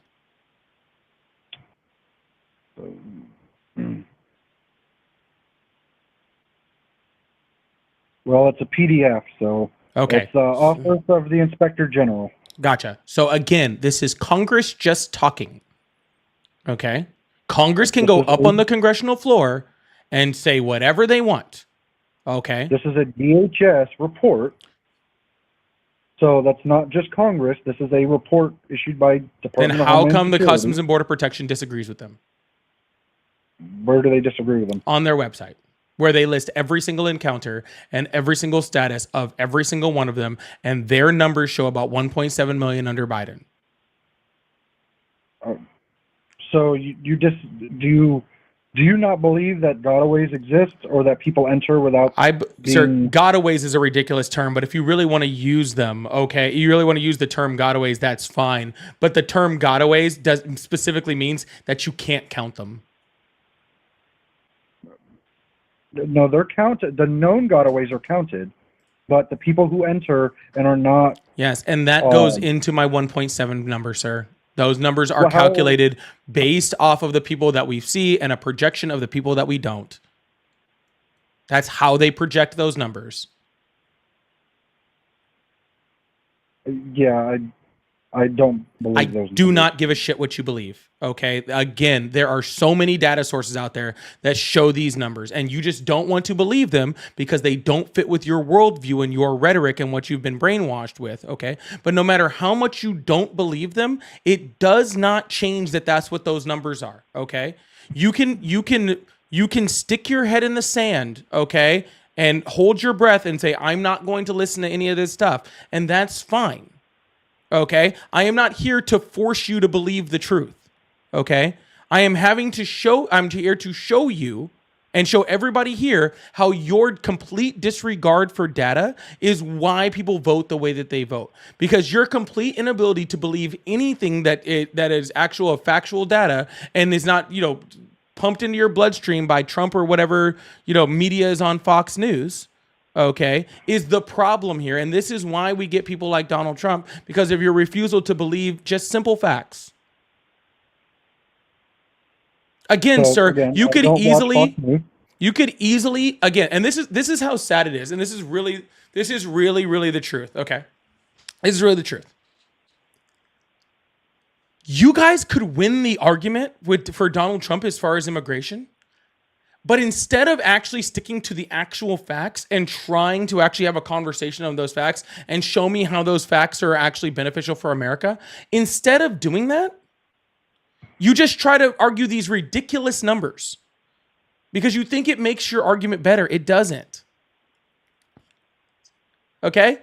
It doesn't make your argument better. It doesn't make your argument better to go, oh, okay, the president of the United States was somehow telling all of Border Patrol to go against the law, okay? And all of Border Patrol was listening, right? Everybody in this entire chain of law enforcement was completely not listening to the law, okay? And ignoring all of the law for Biden somehow, okay? Like that's your argument, and it's a ridiculous argument. So I didn't claim that they were ignoring the law, but what the Border Patrol did, or what DHS did under Joe Biden, was create this application where people could apply for status on their phone, which would grant them entry. Wrong. Grant them a court date. So that didn't happen? Sir, you're talking about CBP. It didn't automatically grant them entry. It just gave them the ability to apply. Do you know why that was implemented? I'm assuming to cut down on apprehensions at the border. To relieve the Border Patrol agents of all the pressure they were under because there wasn't enough of them. Because again, the Biden administration tried 3 times to freaking get them more help down there, and the Republicans blocked them all 3 times. And so they said, hey, we can actually get asylum seekers and we can vet them. We can go through all of their paperwork. We can do all the stuff that Border Patrol agents need to do to make sure, like you said, sir, that they're here legally, that they're vetted, all those things that you said we should be doing. They allowed us to do that before they got to American soil. That way, as soon as they got on American soil, they could claim asylum, because again, they have to be on American soil in order to claim asylum. But when they did get here and and they weren't able to claim asylum, we did all of that stuff that you said you wanted done, like for them to be legal, for them to be vetted, all that stuff. Okay? But that wasn't done because many of people Oh my with God. criminal records, many of people on the terror watch list made it into the country after making contact with Border Patrol. Not a single person was on that terror watch list that came in on the CBP One app. And guess what? We have proof that there's tons of people that came in under that were on the terror watch list under the Biden administration and prior to that, under the Trump administration and prior to that also. Well, Okay. yeah, they shouldn't have come in under any administration. I don't care who did so it. stop making it sound like it's some type of Joe Biden thing. We have like literally that Homeland Security report said that there was the majority of the people that they knew where they are on the terror watch list or were insider threats to the United States came in prior to the Biden administration. So right now, let's see, the estimated number of immigrants and undocumented immigrants in the U.S. in 2020 is 10.1. According to FAIR, as of right now, it's 18.6. According to CIS, who it's 18.6? FAIR. Who the fuck is FAIR? Federation of American Immigration Reform. Oh, the super right-wing fucking anti-immigration think tank? According to Center for Immigration Studies, it's 14.8. All right, dude. Well, I think this is a done conversation.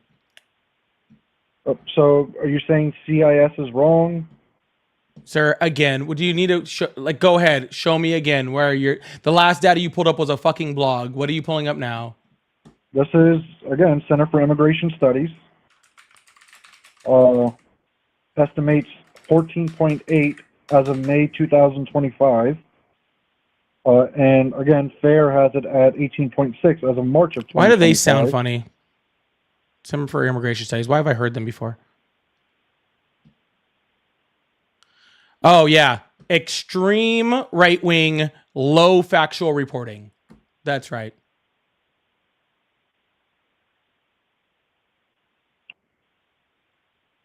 Extreme right-wing studies, bias and credibility low. It only goes to very low. It doesn't get much lower than like they're almost like they're pretty close to the bottom of like their ability to be credible.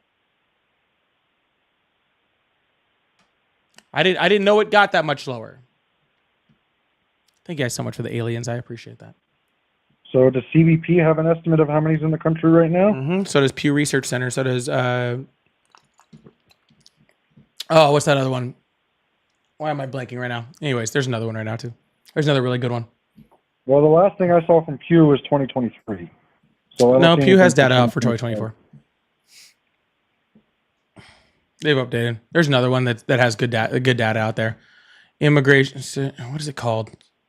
So this is on no, Pew, I can pull it later. 2022. It's not important, sir. Regardless of the number, it's ridiculous. Okay, it's a ridiculous argument. This thing could have been fixed a long time ago. Donald Trump stopped it. There's not as many immigrants in here as you thought they were. Donald Trump is ripping up freaking children with cancer and American citizens out of the country and ripping them from immigration courts. And you're up here supporting children dying in the Rio Grande. So, besides that, huh? Also, no, sir. Also, nothing. That child with cancer, their legal status was set to end. Oh, like goodness gracious! Well, if they don't have a legal status, they should die of cancer then. I didn't Jesus say they Christ. should. You just go away, dude. Just go away. Just go away. Jesus fucking Christ. Oh, not their legal status. Goodness gracious. I can't believe that child's legal status was expiring. I guess we should let him die of cancer now. Jesus fucking Christ. Is this how y'all's parents raised you? Is this how y'all's parents raised you? To just be like, well, these guys are illegal, so they should die. Like, is that what you guys are doing? Like, oh, we should just go up and get a huge fucking wall and put a Gatling gun on the front and start shooting children because they have a weird immigration status. Like, what is wrong with y'all, dude? What is wrong with y'all? For real. It's insane. Like, what the fuck is wrong with y'all? Oh my God, bro. Dude. They're fucking children. They're children. They are human beings. Isn't everybody on the right Christians? Don't they have souls that you guys should be worried about?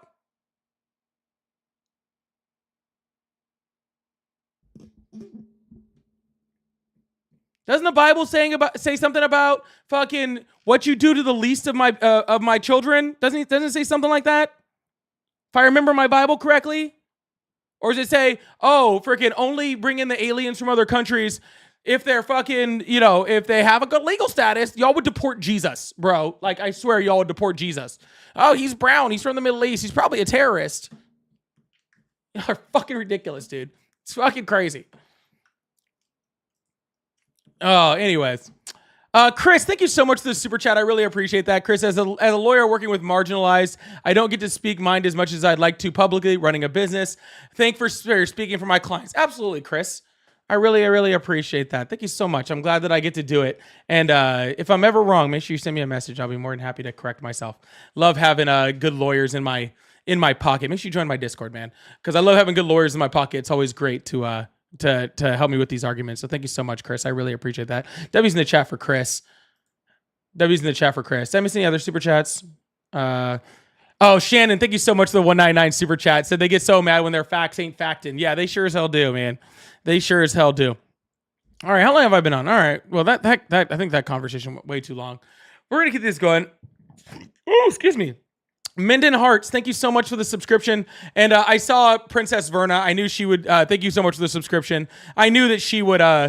I knew she'd forgive me if I called out later. So I really appreciate that. Thank you so much, guys. We need 4 more subs to hit that sub goal today. That'd be really awesome too if you guys would like to support. And of course, as always, I do have my link tree in my bio with my Cash App, Venmo, PayPal. They're all at Polypolitics. So if you like support, that's a great way to do it. Also, along with super chats and stuff. So thank you guys so much. Hello, how are you? Hello. Hi, how are you today? I'm doing fine. Is this Politics 101, 1.1, 1.0? Yes, this is me. Hi, welcome to live. How old are you? Wow. I am 70 years old. All right, so young thing. All right, cool. So do you support Trump? I did. I voted for him, and I am so sorry. I am ashamed, but I have to tell you that I was drinking when I done it. I was drinking, and I feel so bad that I did that. This man is no good for any of us. I feel sorry for all people of color. That is what the border is about.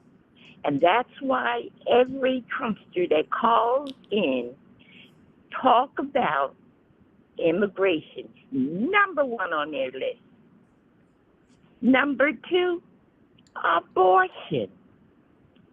I'm like, I don't believe you guys. Do you know what is happening in the world? Do you realize that most of them red states, you guys are going to be out of Medicaid, health care, SNAP, full for the children?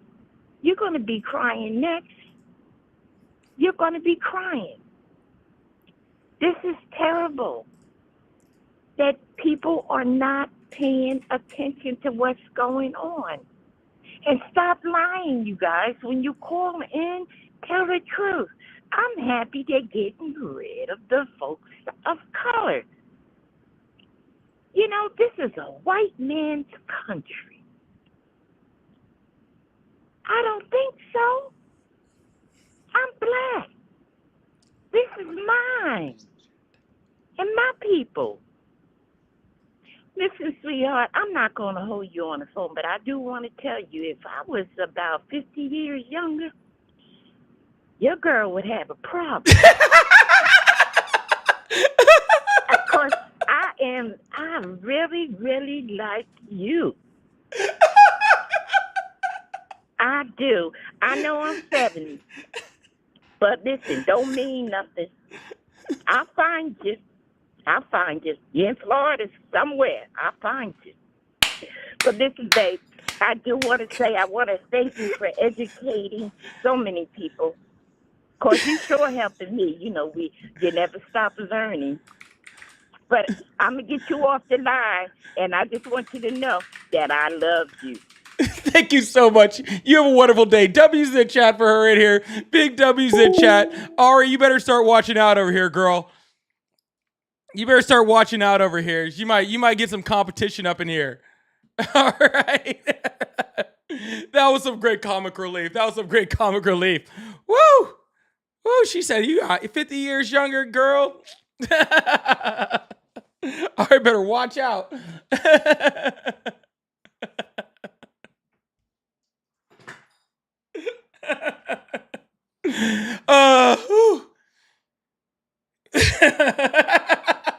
There's It's insane. All right, we're gonna keep this thing moving, keep going on.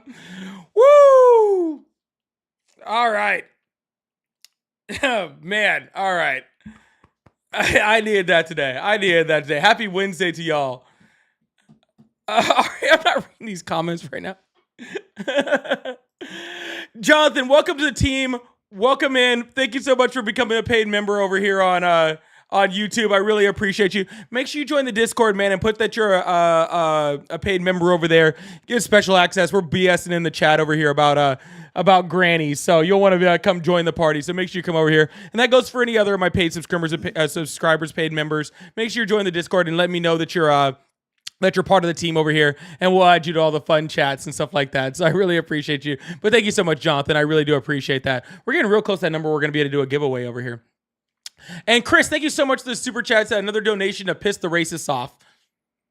Hell yeah, dude. There's a chat for Chris, too. Let's piss off the racists. That's always good. I think Granny done already picked him off enough, too. So we're going to keep this thing going. Thank you so much, Chris. I'm going to leave that one up for you for a bit. Hello? What's up? Hi, how old are you? 23. Awesome. Do you support Trump? Hell yeah, I do. Awesome. Why is that? Well, what do you want to talk about? Like immigration? I want to talk about why you support Trump. Yeah, I know. Like I'm asking you, like, what reasoning do you want me and you to debate about? Like about why I like Trump? Okay. You want me to like pick? Ukraine? Yeah, like immigration, Russia, Ukraine, Israel, Iran, Israel, Gaza. It's insane. Okay. Let's debate about. Let me see. What do I don't normally pick. I usually let you guys pick. Maybe let's see. What am I gonna pick on this one? Okay. So do you just want me to pick then? No. You gave me the choice. So now I'm gonna pick. I did, but I want like it now. You didn't want to. What do I want? Let's see. I talk about immigration too much. I don't want to talk about that one. That's boring. I talk about tariffs too much. What's a little fun one that we could? I'm gonna let the. Let's see what the chat says. Let's see what the chat says. Let's see if I get any advice from the chat on what I should debate you on. Morality. Pro-war. That's what I was thinking.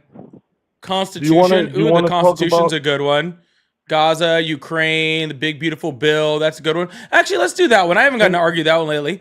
So how do you feel about tens of millions of Americans who are going to lose health care under the big beautiful bill, on top of the tens of millions of people who will lose food assistance? How do you feel about the fact that Donald Trump is ripping money away from the most marginalized communities in our country and giving that money to the richest people in the United States?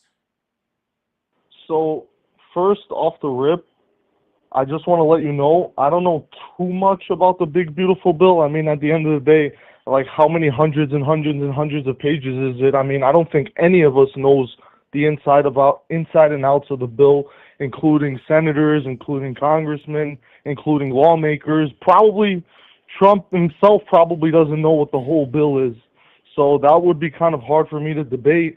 But based on what you said and based on the limited information that I know, isn't it very odd for you to really think that Trump is going to strip millions of people from health care?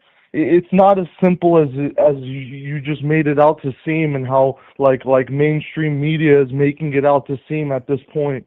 Even though I don't know the insides and outs of it, it's just impossible that he's just going to strip millions and millions of people of their health care and whatever, you know. And No, also, it's why not don't impossible. It's not even unlikely. It's happening right now.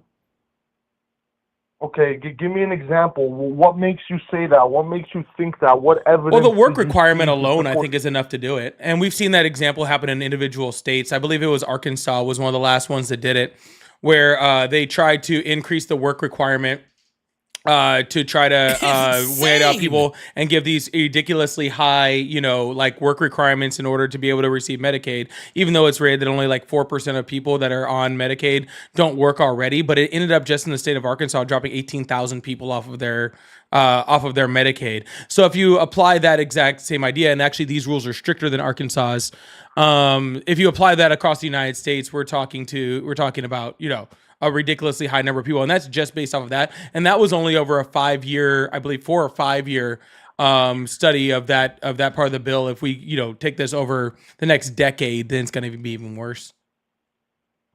Okay, so why don't we talk? First of all, like I said, I don't really want to like hone down on that, because I rather look into it more. But I rather tell you what I know for sure about the bill. I remember you saying either, I don't know if it was today or sometime yesterday. So I was watching your stream yesterday.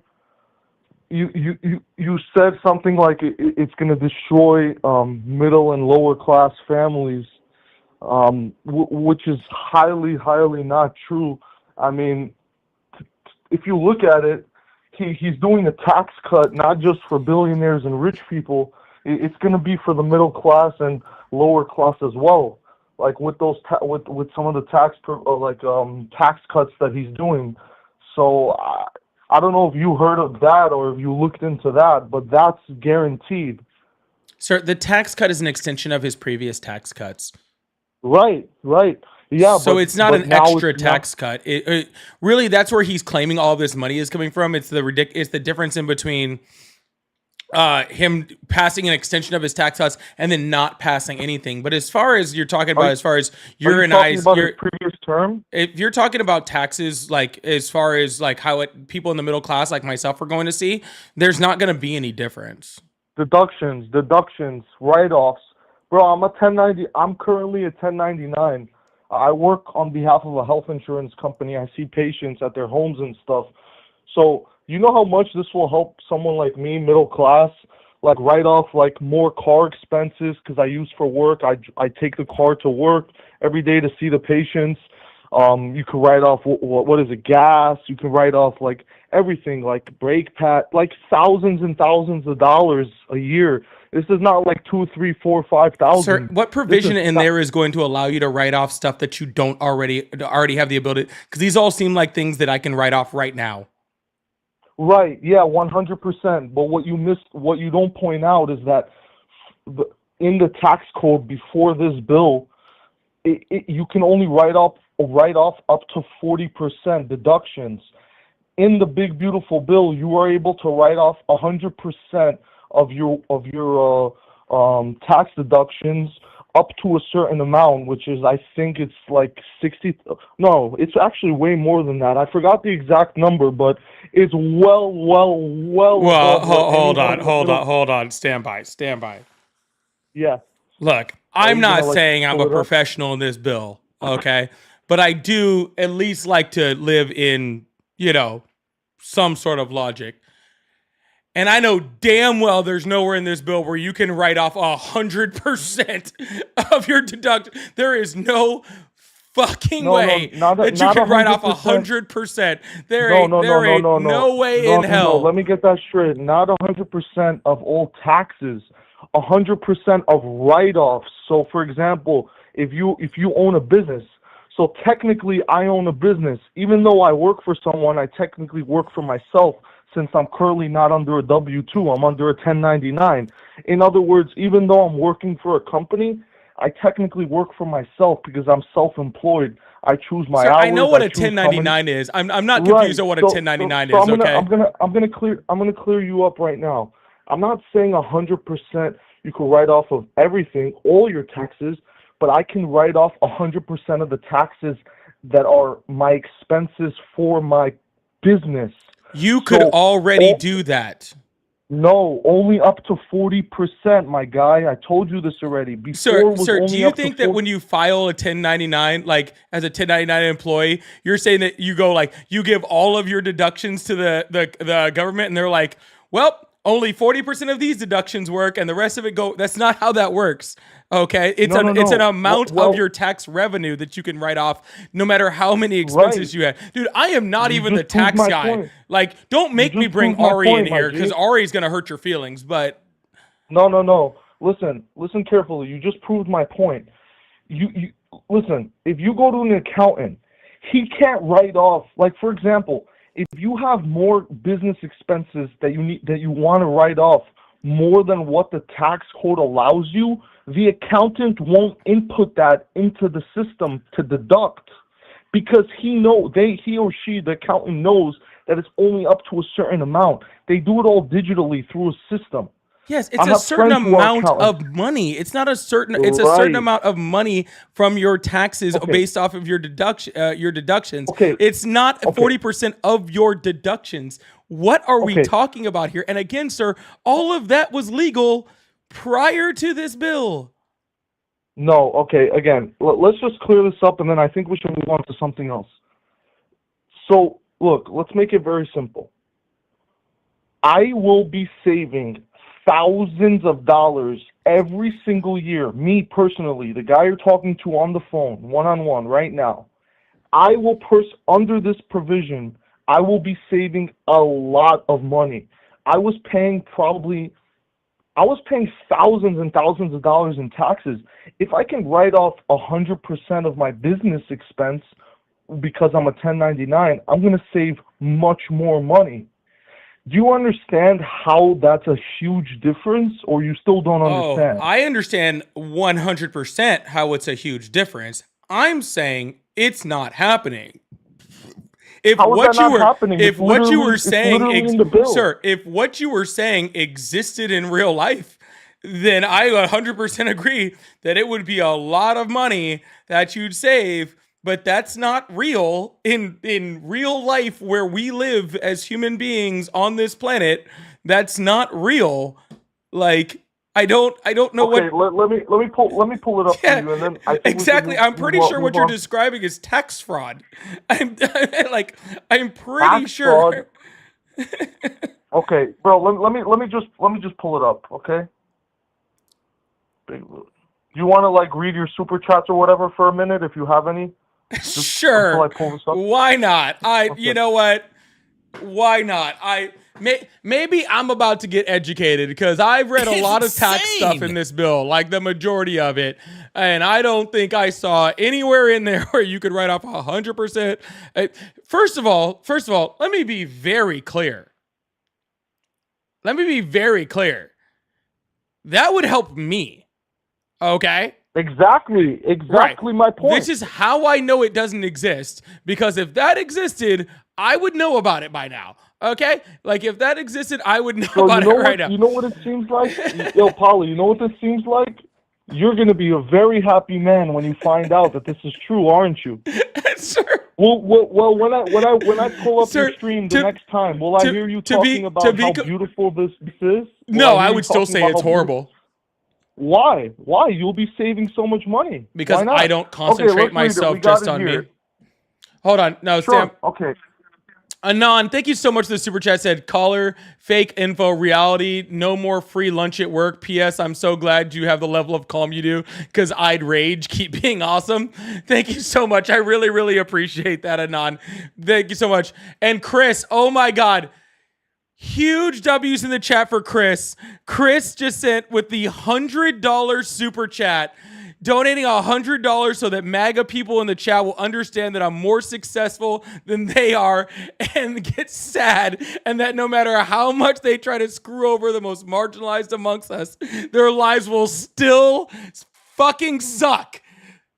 That is the best fucking super chat I've ever gotten in my entire that since I've had super chats. That is the best super chat I've ever gotten. That is the by far, Chris. Thank you so much. That is absolutely huge and so freaking awesome of you. I'm gonna leave this up there just to let MAGA know, just because I don't want MAGA to even get slightly confused for a second. Okay, that they know exactly where their place is at. Big W's in the chat for Chris. Thank you so much, brother. I really appreciate that, man. Thank you so much. Okay, are you ready? No. Okay, it says here, the bill restores, this allows businesses which like 1099 and I guess other businesses, I guess like bigger businesses and people that are private contractors, this allows businesses to immediately deduct the full cost of investments, potentially boosting investment. However, critics argue that this could benefit more larger companies disproportionately and lead to a further concentration of wealth, according to some analysts.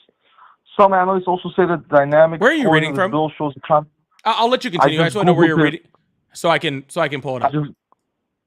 I just typed in a big beautiful bill tax cuts. Big beautiful bill. Yeah, big beautiful. Go ahead, keep reading. I don't mind. Go for it. Yeah, it's like an AI overview answer.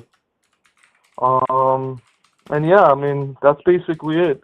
So basically, companies, from what I'm getting from this, is basically companies like, I guess also it will benefit big companies, but I guess also like private contractors, like 1099s, like they can write off their business expenses or equipment. For example, if you use a car for work, you can write more of it off. Or if, like, yeah, so this is what he's reading, and I'll read it so that they can have an understanding of what people are saying. The Big Beautiful Bill, formerly known as the One Big Beautiful Bill, includes a variety of tax provisions, including a significant increase in businesses expensing, which allow businesses to immediately write off 100% of the cost of equipment and research. This is a temporary provision intended for to stimulate business investment. The business also includes other tax cuts for individuals, such as those related to tip and overtime pay. The bill allows businesses to immediately deduct 100% of the cost of certain equipment and research expenses. This is a significant tax break that can encourage businesses to invest in new technologies and facilities. So I think we can both agree that that's actually amazing. Yeah, you as a 1099 don't invest in equipment and research expenses.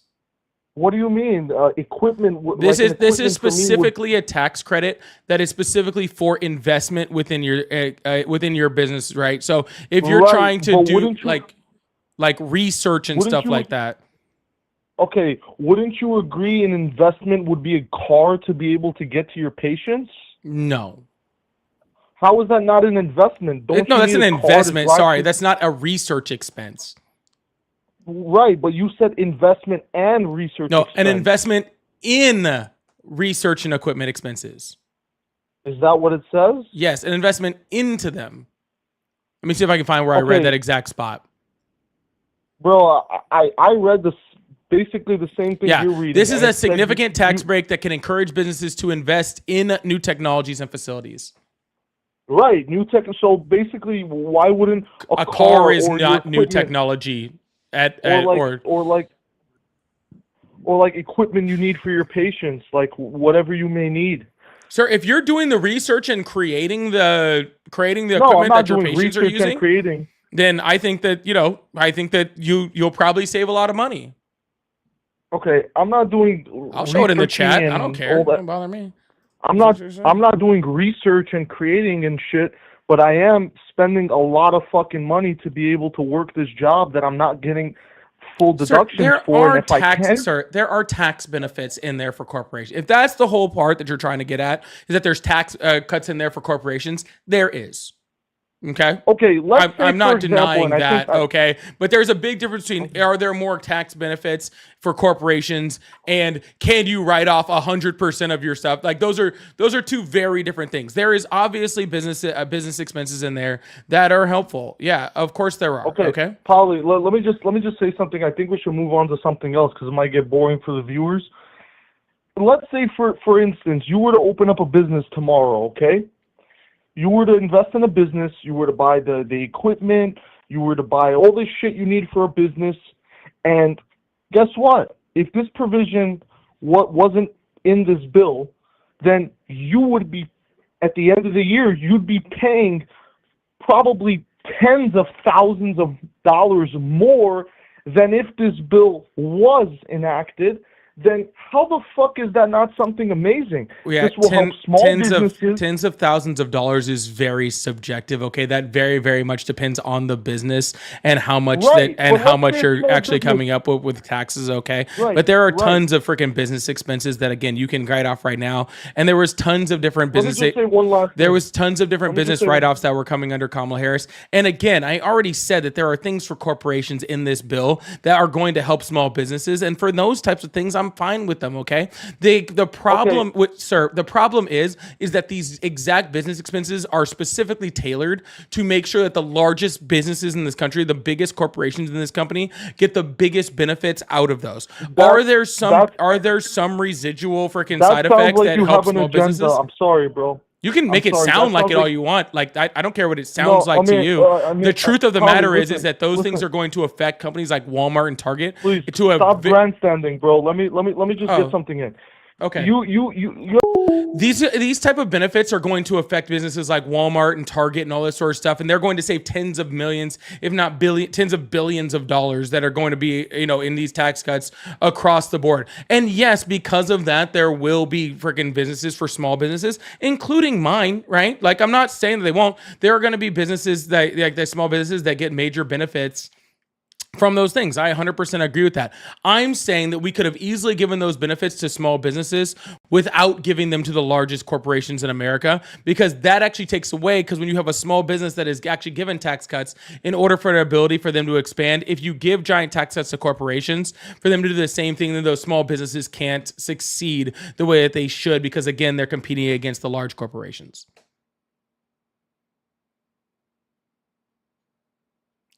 And you can't deduct your car brakes. All right, cool. We're going to move on to the next caller. I really appreciate you guys. Thank you so much. And you still can't deduct your car brakes. Sorry to let you know. Hello, how are you? Hello, this is the Politics Show. Yeah, how old are you? I'm 19. Awesome. What year were you born? I was born in 2005. Yeah, you can call Chris, but I have no idea how to know who you are. So What do you that's mean? the Why do you have problem. to know who I am? I'm a bit confused. Are you Isn't it a Chris? calling show?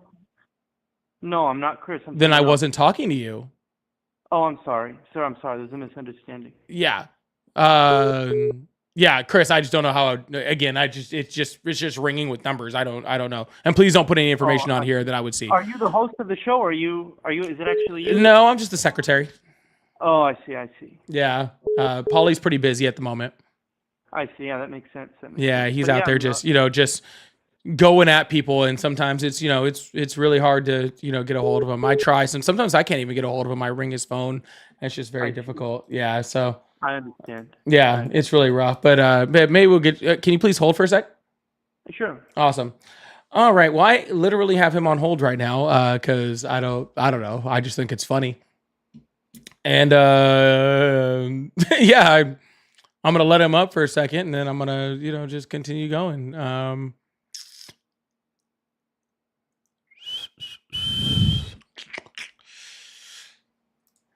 Hi, welcome to the show. How are you today? Welcome to the live. Hi. Hi, Is this how old the are you? host? Is this? I'm Yeah, 19. you're on with the hosts. Hello. Hi, congratulations. Do you support Trump? I do. Awesome. Why is that? Well, you see, I'm a Marxist, and I believe in class struggle. So the way the capitalist ruling class prevents revolution is by importing migrants in order to dilute labor, to dilute labor value.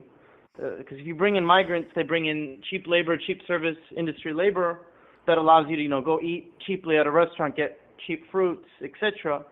And then this delays. It's like perpetually kicking the can down the road. It perpetually delays revolution. Also, Trump's unpolished style represents a more advanced form of class-conscious politics. Awesome. So what university are you studying at? Did I say I was in university? No. So what university are you studying at? I'm not in university. Oh, I work full-time. really? Yeah. Oh, okay. I work in IT. Okay, awesome. So you're a 19-year-old IT Marxist who doesn't like Donald Trump because he's stopping the revolution. No, that's why I like Trump. Oh, Because sorry, that's what I meant to say. accelerates. You like Trump because his chaotic style is bringing forth the La Revolucion. Well, pretty much, because I believe in accelerationism. The concept of worse is better. So the more chaos, these deportations, they delegitimize the U.S. government. Delegitimize the U.S. government. And anything which destabilizes or delegitimizes the U.S. government can put the American people into a state of shock, which could maybe cause riots, and then smart activists could utilize these riots for a communist revolution. Mm.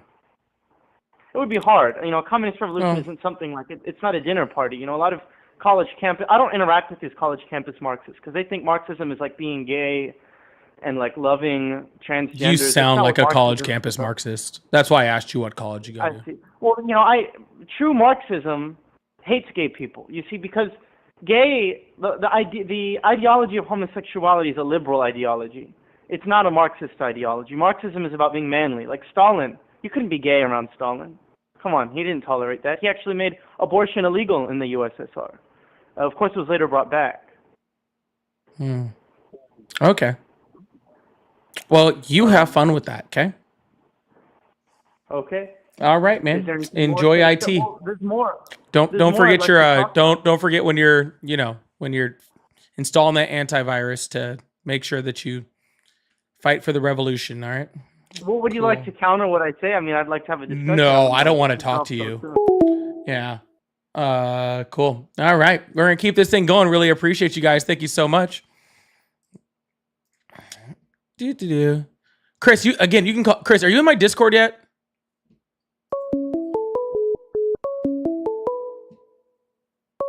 What in the hell? Hello?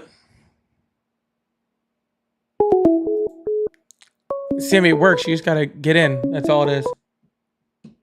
Hello? Hey. Hi, welcome to the live. How are you today? Okay, how are you? I'm doing good. How old are you? I am 26. Awesome. Do you support Trump? Fuck no. Fuck no. Oh, okay. Well, that's still better than the Marxist. Yeah, so I just wanted to actually call in just to, I guess, describe what I've been feeling, especially really recently about the big, beautiful bill, right? We have, I've heard the past few people call in claiming that they know, basically everything that's happening. And the guy before the Marxist guy even said that I don't know the ins and outs of the bill. And I feel like we're hearing a lot of this from the Republican, Hey, Congress. no offense, brother. I really am only trying to take Trump supporters. So if you got a point to make, you got to get to it real quick so I can move on to the next caller. All right. No, you're good. I'm just saying, I feel like a lot of people are saying that they don't know the ins and outs of the bill, but they seem to, know everything about it. So I don't even know everything about this bill. It's ridiculous. Like I don't even it's like a 1,100 page bill. I don't know everything about the bill. How can anyone know about it? Yeah, I don't. The people that are voting on this bill don't know everything about this bill. It's just, to me, it's really crazy that people are like literally the same people who a year ago when I was debating this were like, oh my God, I'm so sick of these bills with all this pork in it. They need standalone bills. Are now the exact same people who are like, I can't wait to pass this 1,100 page bill that has everything in it. And it's just very, very strange, to me. But anyways, regardless of any of that, I am going to move on to the next caller, but I do appreciate you, right, man? Yep. All right. Yeah. The only non-Trump supporter I'm going to allow in right now is Chris if he calls in. Because I just do love hearing from great lawyers. That is one of my favorite. Hello? Hey, what's going on, man? Hi, how are you? I'm doing good. How are you? Doing good. How old are you? I'm 34. Do you support Trump? I lean right. So I would say I agree with some of the stuff he's doing. Not everything, but I do support some of the things he's doing, yes.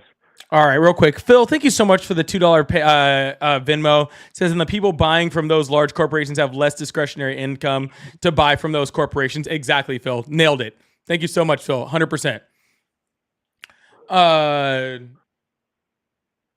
Awesome. Cool. So what do you support from Trump?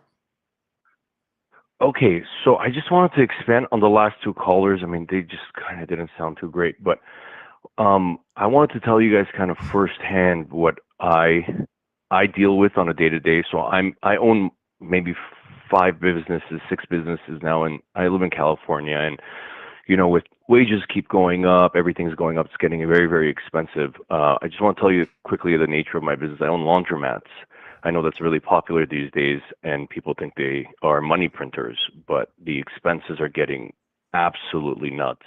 So when it comes to the 100% depreciation or the bonus depreciation that they were talking about, it's very applicable to me, because I need new equipment. Let's say equipment costs hundreds of thousands of dollars, and I need to get into a crazy amount of debt because I just don't have that kind of money sitting around. And just for reference, I make about $150,000 to $200,000 per year. Just so I don't know what class that you would put me in, rich, poor, but I mean, I still own corporations. Let's say I have and I think that's I think that's the big problem here is we don't really know exactly where all of these tax cuts lie unless you have some direct data from the bill that shows that that's going to help you.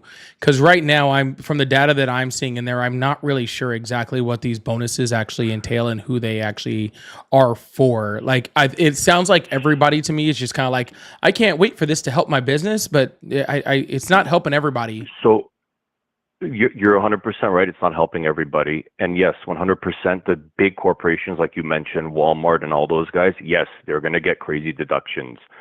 But in a lot of cases, especially in cases like Costco will never mark anything up more than 14%, for example, right?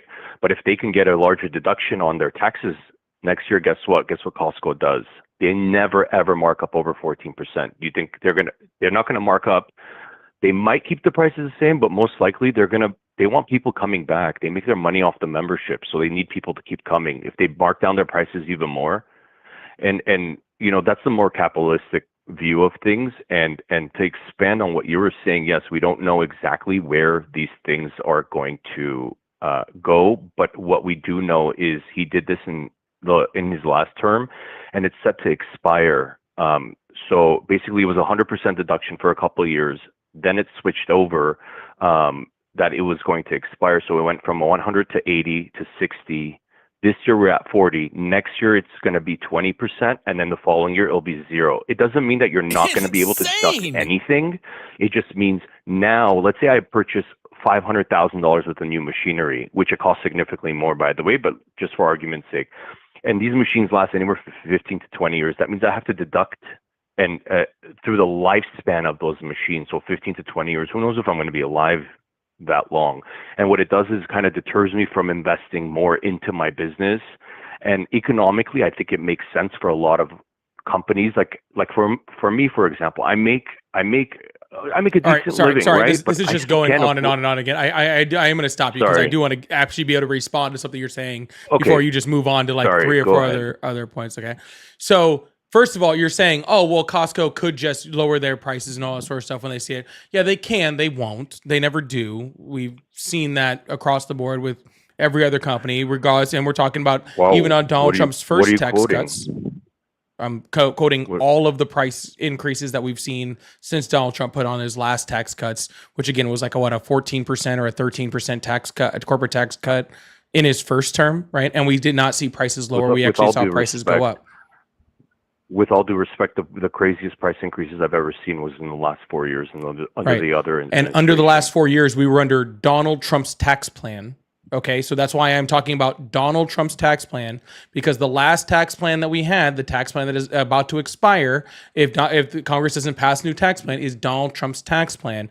Biden didn't pass a tax plan. That tax plan didn't expire for 8 years. Okay, so when you saw all of those raises under the Biden administration, that was still under Donald Trump's corporate tax plan, in which he reduced the corporate tax rate. Okay, so it shows right there that just because you lower the corporate tax rate doesn't mean that companies lower the prices. The price of goods goods is judged by the market, and that is what decides how much things cost, and they're not going to raise it or lower it I based off agree. of the tax rate. Okay, so if Costco I wanted can to lower definitely their see your prices point. in order to, because of the tax cuts, they could have already done that, and they're not going to do it now because, again, that's how much things are worth. Okay, now when you're talking about you specifically, when you're talking about like the depreciation of your assets and how you claim them over taxes, again, sir, for somebody that I would consider that owns a small business, and I would consider what you make, as far as like your small business and owning laundromats, I do believe that there are certain tax benefits that I wish that you would get, especially when it comes to equipment. What I'm saying is that I don't need these large corporations to get those tax benefits in order for you to get them. And by the fact that they're getting them, it hurts you in the long run regardless. Okay, because it causes things like stagflation. It freaking stops the economy from moving as much. It creates all sorts of different problems for small businesses on top of that, right?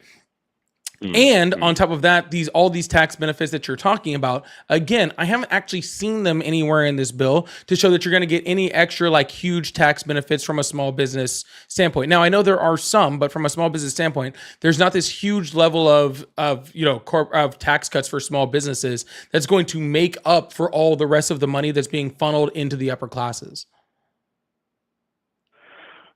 Okay, I can agree with you.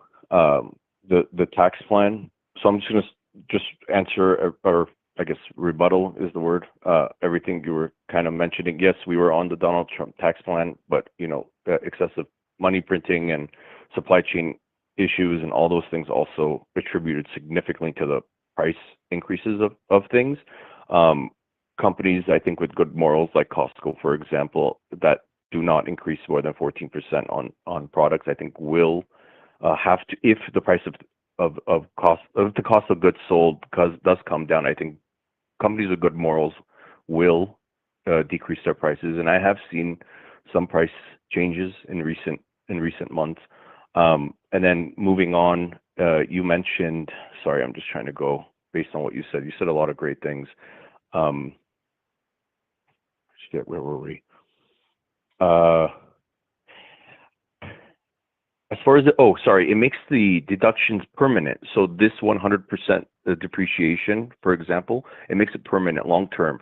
It's not going to revert back to. It won't ever revert back to the 80 to 0%. As it's scheduled to now. It'll make it permanent. So something that we could take advantage of in the long run, which, every year I do a price increase. This year I had to increase more than I wanted to. I had to do a 50% increase just because of the cost of everything. But if I'm able to utilize, and I did buy new machinery this year, about $185,000 worth, and it only was enough to do about a quarter of the store, which is really unfortunate. I wanted to do the entire store, but the tax benefits just wasn't enough. But if I can retool the entire store and write off my income for the next 4 or 5 years, I don't need to ever do a price increase again. What's the point? I'm getting the same income, and I can pass all along those savings. But I'm a good Samaritan, I guess. Here's why. Because different.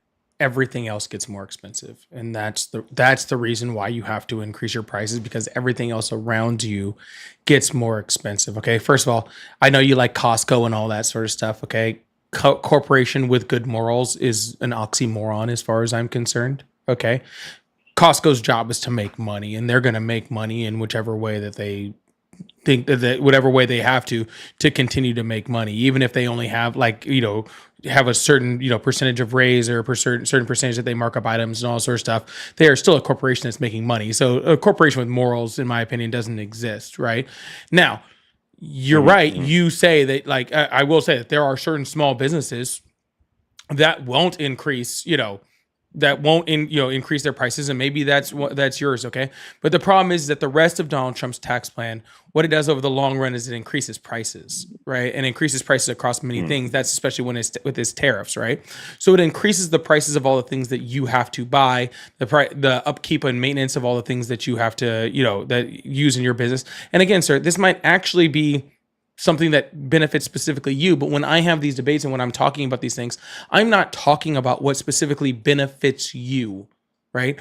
I'm talking about what benefits the U.S. economy, right? Exactly, as a whole. Sure. So there could be things in this bill that directly benefit you, but as a whole are bad for the U.S. economy, right? And so that's why I don't want to get too caught up in your laundromat. Okay. Sure. Yeah. So I like understand that. and like I said, At like first, I give an example like very like easily, right? Very easily. The whole no tax on tips, you know, like all that sort of stuff, right? For what I do, that's great. Even though it needs to be expanded, but for what I do, that's great. Okay. But is it helping me or is it helping all of us, right? How is it helping all of us? How is it helping the economy? And it's currently in the status that it's at, it's not, right? It's not helping us as yeah. a whole economy. It's just helping a very, very small amount of people, right? And even if that small amount of Yeah, people includes me, I still say that it's bad because it's not just about me. Does that make sense? for sure. Look, I think everything everything has to. I believe in the trickle down economy. I think that it really does work, and I do think companies like myself, like I don't mind giving my employees more.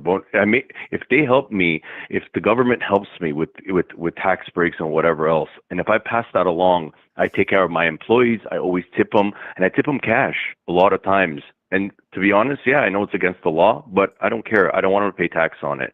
But now, who cares? I can actually show that. I can write that. Hey, look, I tipped my employee $20. I tipped my employee $50 today. She did a great job. I'm so proud of her, or I'm so proud of him. You know, these things I think make a big difference. I mean, that's how I'm speaking for myself, so it's a little it's difficult to say, and I don't know how exactly it's going to affect everything. But as far as tariffs go, everyone is like so Hold on. scared of tariffs. They're like everything's going. Before we move on to tariffs, okay? Sure. That's what I was talking about, okay? Like truly. I do believe that there are small business owners out there who truly can use tax cuts. And those tax cuts they actually would pass on to their employees and their customers. I do truly believe that there are small businesses that would do that. The problem is when you say things like trickle down economics works, you're not the problem. Small businesses are not the problem, okay? People that employ 5, 10, 20 people are not the problem, right? It's the large corporations, it's Walmart, it's Target, it's Amazon. They're the problem, okay? Because they're not trickling it down. Because trickling it down requires what you said earlier, which is morals in corporations or morals in business, and they don't have those because if they did have those, they never would have gotten to how big they are now to begin with, right? You don't make Amazon or Walmart by having good morals. You do it by stepping over every single company that you could on the way to becoming that large of a company, right? And so the trickle down, in order for trickle down to work, which trickle down never works because of this reason, in order for trickle down to exist, you would actually need people like in these large corporations to go off a place of morality, not the place of the bottom dollar. And that simply just does not exist. So I just want to be very clear that I'm not attacking you.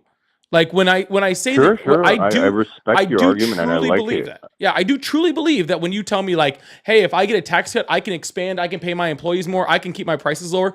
I do truly believe that you mean that. Okay. But you're not who I'm talking about, and that's why trickle down doesn't work. Yeah, you're right. I agree with you. You're the Amazon thing. You know, Amazon competes with their own resellers. That's the one thing. That's the one thing I don't like about Amazon. I prefer eBay. Just the one thing? Even though Amazon has a big.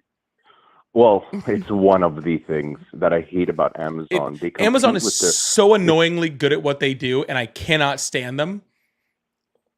I can't either, actually. But you know, my buddy came up with a great idea. Posted on Amazon. He was the only guy doing it. Guess who his number one competition is now? It's Amazon themselves. It's the Amazon Choice product. They're building it and importing it themselves because they have all the data, and right? You're selling it on their platform, and they use that data to go against you. And they have put hundreds of thousands of businesses, if not more, out of business by doing that exact same thing, by taking the intellectual property. Numbers, but I agree with you.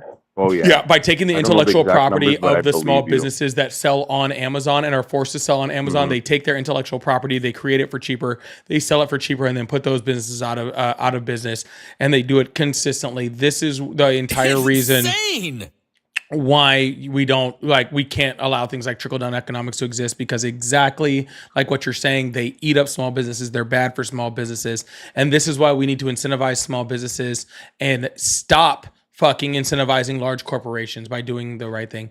But hey, man, I am going to get off I the phone with agree you, with but that's just because my back is hurting, so I'm going to get offline for the day. But I hope you have a wonderful day, all For right? sure, man. Hey, you too, man. It was great talking to you, man. You're a cool guy, and I like the show, and keep it up, man. I appreciate that, man. Good luck with your business, all right? Hey, thank you, sir. Absolutely. Brandy, thank you so much for the $1 Venmo. Brandy said, "How many of these callers do you think are on Grindr?" And I feel bad after that last caller because she definitely said that of the caller before, but I just thought that comment was really really funny, so I had to I had to send it right there.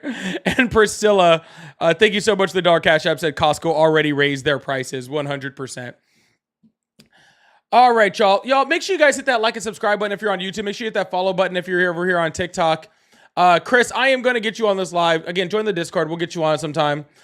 Chris said this guy 100% gives himself pedals for giving his employees pizza parties. Chris, I will say, I think that there are some guys truly that really do that. That really do have good small businesses that are really trying to help their employees. I do think that they exist. I don't know if he was really one, but I do know that those people do exist. And I think that's why they're really truly the lifeblood of America, is that, I think there are small businesses that really do have good intentions, that do have morals.